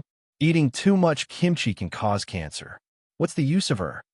I originally thought that it was acceptable for her to be a housewife and serve our Xianxia, but she actually made him wash the vegetables. There's a hierarchy between people. It's really no big deal to become popular through variety shows. This kind of popularity has no foundation and is no different from an internet celebrity. No matter how popular an internet celebrity is, can she be better than a celebrity? Just like social classes, there's a wall. Xiaohai liked watching live streams and being a keyboard warrior. Tonight, as usual, he criticized Xianxia and then scratched his feet in satisfaction. However, his mother knocked on the door. "Son, hurry and accompany me to the supermarket. The hand sanitizer endorsed by Xianxia has arrived." Xiaohai was dumbfounded. Chapter 595. What the hell? Little Hai was shocked and muttered to himself, "How does my mom know about Xianxia?" Little Hai's mother was impatient and directly opened the door, shouting, "Hurry up. Mom just saw the advertisement on TV. I want all the fragrances of Oh Boy. If you're late, you won't be able to get it. Your Auntie Sue and Auntie Yang want to get it." "Mom, you're talking about all the purchases, right?" Little Hai took a long time to understand his mother's plastic English. He reluctantly put on his coat. "It's just a hand sanitizer. What's there to fight for? Can this stuff be sold out?" Anyway, when he passed by the daily necessities section of the supermarket, he never saw any shelves empty. However, when Little Hai accompanied his mother to the supermarket, he realized that he was really too young. The supermarket was packed with people. It was comparable to the flow of people during the Chinese New Year. Little Hai noticed that most of them were aunties. Other than his mother, there were also grannies. Everyone was fighting for the hand sanitizer. The supermarket even arranged for staff to hold loudspeakers to maintain order. "Everyone, please line up to buy. The hand sanitizer is limited to 5 bottles per person. Hey, big sister, if you move back a little, you can't cut the line." A group of people were discussing, "She's already so old and she's still cutting the line. Yeah, look at how anxious she is. I didn't see her so uncultured when she snatched eggs last time." Listening to the discussions coming from all directions, Little Hai was in a daze. He had seen mobile phones and luxury goods limited, but this was the first time he saw hand sanitizer limited. Next to him, Little Hai's mother stomped her feet. We're late. Xianxia endorses 6 fragrances. If we buy 5, we won't be able to buy all of them." Little Hai was strong on the internet, but in reality, he was very timid, especially in front of his mother. He said frankly, "Mom, we won't be able to finish 5 bottles in a short time." "What do you know?" Little Hai's mother rolled her eyes at him. A passionate auntie next to them said, "Hey, do you want to share the order? My husband has already bought 5 bottles. He's only missing a vanilla one. You could buy 2 vanilla bottles later, and I'll exchange them with you. I'll help you get 6 bottles." Little Hai's mother's eyes lit up. "Okay. Xiaohai, that works too?" He thought with melancholy that women were indeed creatures similar to dragons. They were greedy and had a hobby of collecting. Xiaohai's mother and the auntie hit it off right away.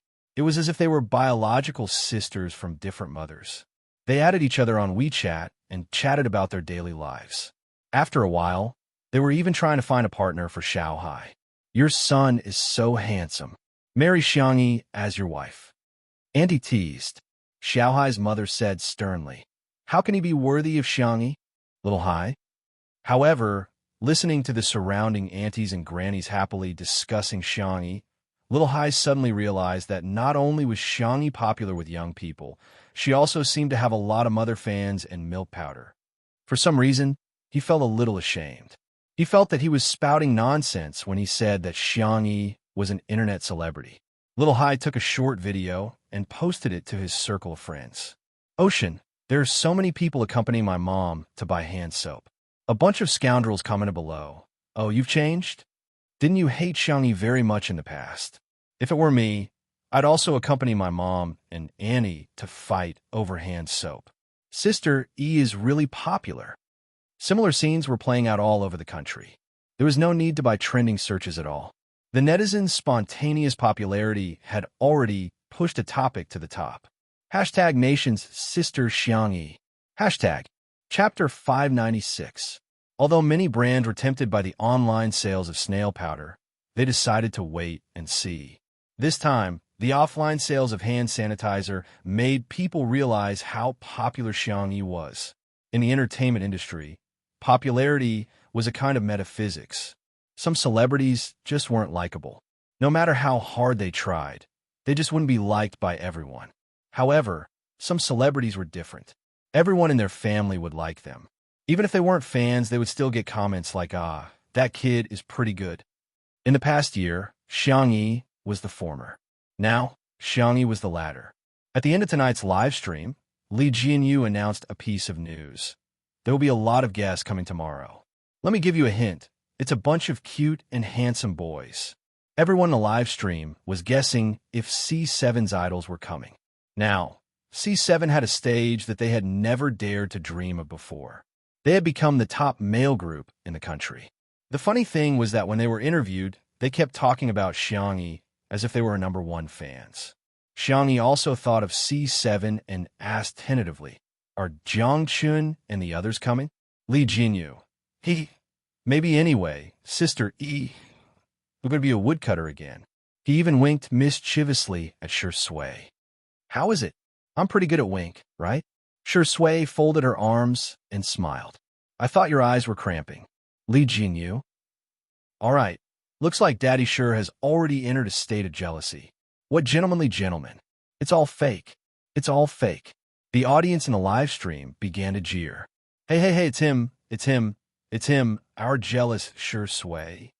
Wow, a bunch of boys. Familiar formula. Familiar taste. I'm looking forward to Xiangyi's large-scale concubine selection tomorrow. What's wrong with the timing? I suggest you don't stick to the standard too much. Join me, and you'll reap many times more happiness. While the audience was guessing the guests, the live stream ended. Xiangfeng carried Xiao Naofu and little Shiji upstairs to the renovated entertainment room to watch a movie. Xiangyi, on the other hand, got up and prepared to go over tomorrow's menu. As soon as the girl stepped into the kitchen, she heard familiar footsteps behind her. She turned around and was met with a pair of deep, dark eyes. Creak! The kitchen door was closed. This was a space that Xianxia couldn't be more familiar with, but at this moment, she felt a little nervous. What's wrong? Do you have something to say to me? Xianxia asked. Shui looked at her with a faint smile. Sister E, you're quite concerned about tomorrow's guests. Xianxia, you're a guest. That was what Xiangyi's grandfather, Madame Xiang, had taught her since she was a child. Over time, she had become accustomed to it. Shui pushed his glasses up with his fingers and noticed that Xiangyi was staring straight at his Adam's apple. His thin lips curled slightly. He slowly unbuttoned the top button of his shirt and said nonchalantly, "It's a little hot." It does seem a little. Xiangyi looked at him eagerly, but the more she looked forward to it, the slower Shui unbuttoned it. After much difficulty, he finally unbuttoned one button, revealing his fair skin and the rise and fall of his Adam's apple. It was more tempting than if he had unbuttoned all of them. When Shui's fingers landed on the second button, the girl in front of him looked even brighter. Shui suddenly stopped in his tracks. Just as Xiangyi was feeling regretful, she heard him say in a lazy voice, seemingly unintentionally, "My hand hurts. Sister E, can you help me unbutton it?" Chapter 597. Your hand hurts. Xiangyi frowned and grabbed Shui's wrist. Let me check your pulse. The next second, her milky white and slender wrist was grabbed with a backhand and firmly shackled.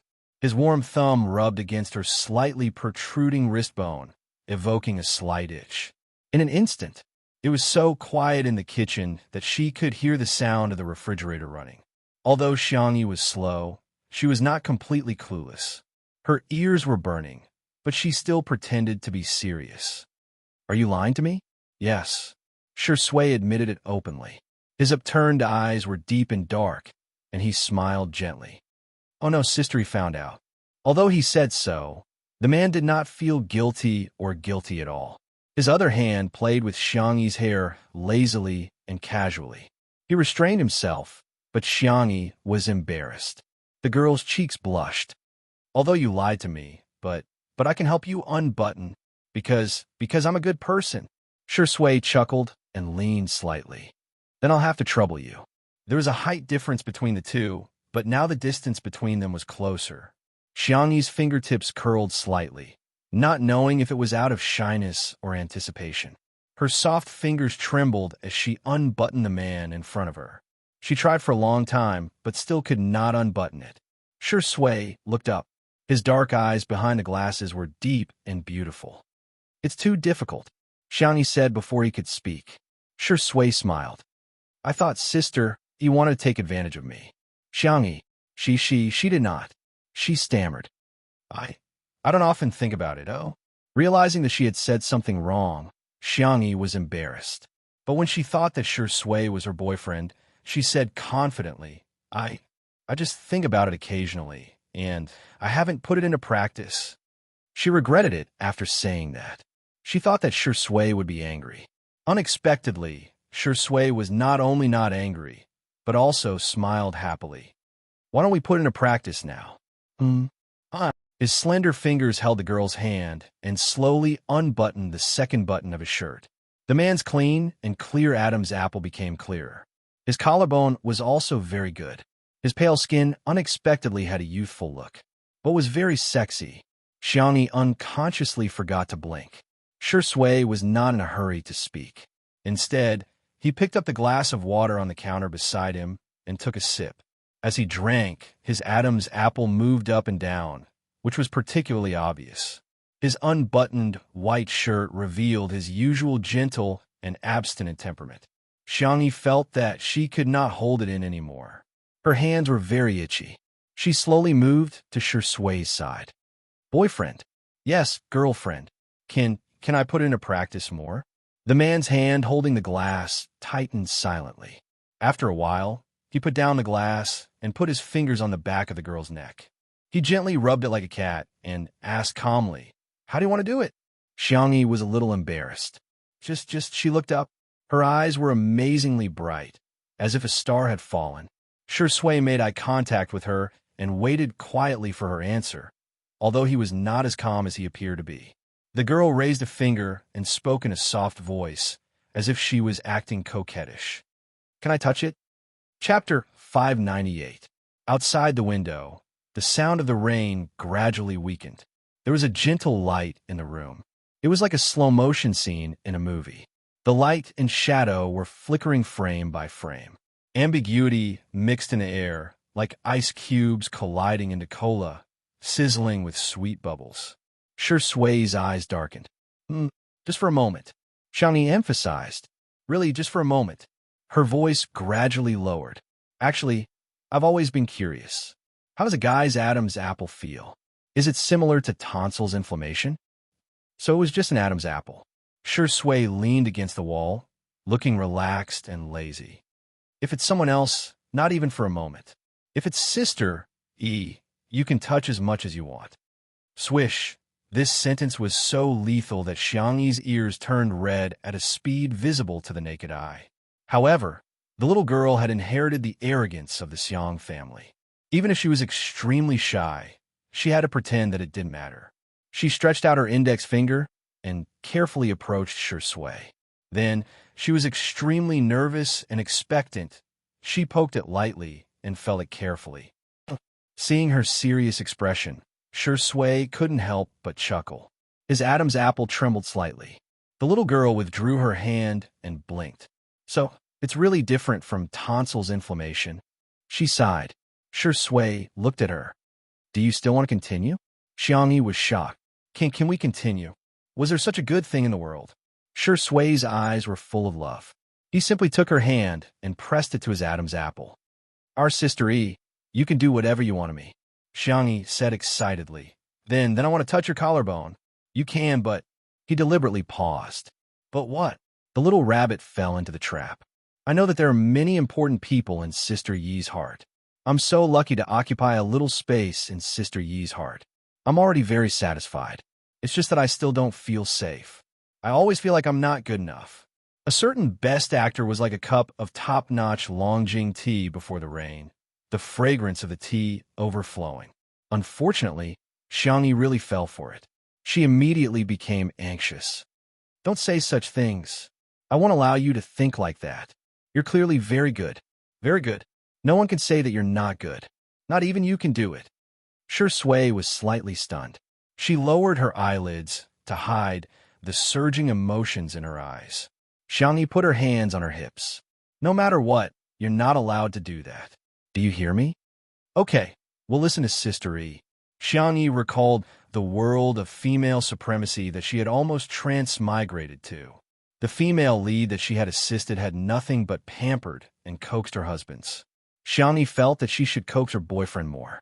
Thus, the little girl said with a serious expression, I admit that family is the most important thing in my heart.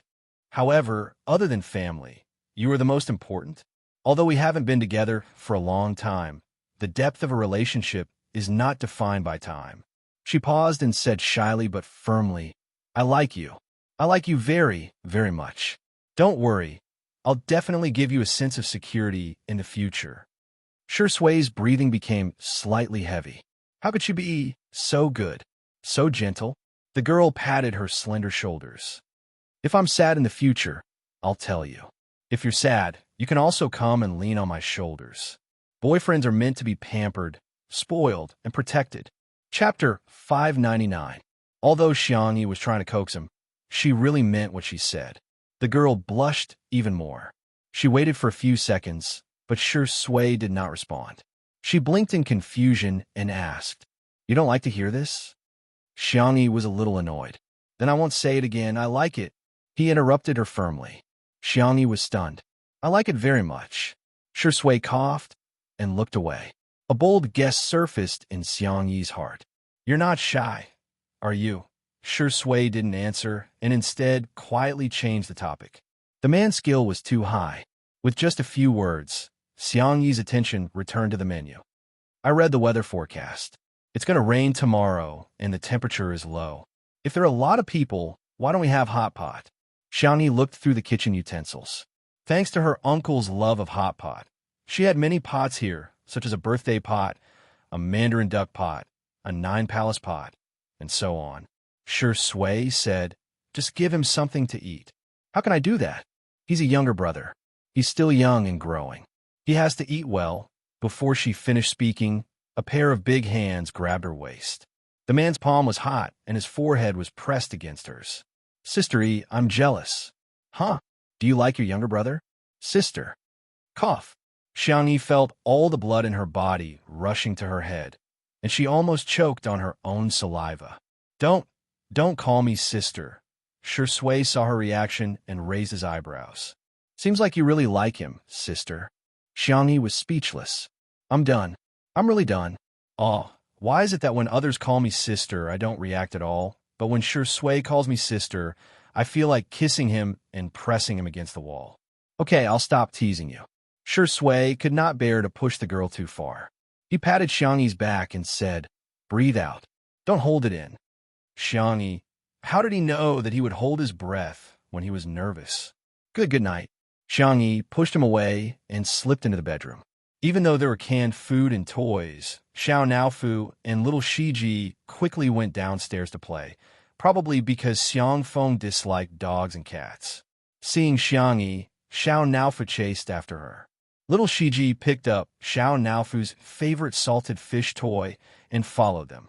Only Sui was left on the spot. It was cold and cheerless, just like the cat and dog dislike number 2. The next day, early in the morning, a drizzle fell from the sky. Perhaps it was because of the rain, but Xiangyi was still sleeping soundly with Xiao Naofu in her arms even after morning exercise time. The little kitten was lying on her chest, snoring softly. On the ground, little Shiji was sleeping in Xiao Naofu's cat bed with a salted fish toy in his arms. As soon as the live stream started, everyone discovered that Xiangyi did not wake up early today. That was like poking a hornet's nest. The haters arrived one after another. It's already 8 o'clock and Xiangyi still hasn't woken up? Is she a pig? Wasn't Xiangyi quite diligent in the beginning? Now that she's become famous, she started to throw her weight around? The guests are coming soon. Isn't she going to get up to cook? Who would marry such a lazy woman? When the Spicy Tutu fans saw these comments, they were about to retort, but Sui appeared on the screen. He was wearing a gray short-sleeved shirt and black trousers, looking especially youthful. He forgot to bring a towel and casually lifted the hem of his short-sleeved shirt to wipe his sweat revealing his abs. In an instant, the live stream exploded.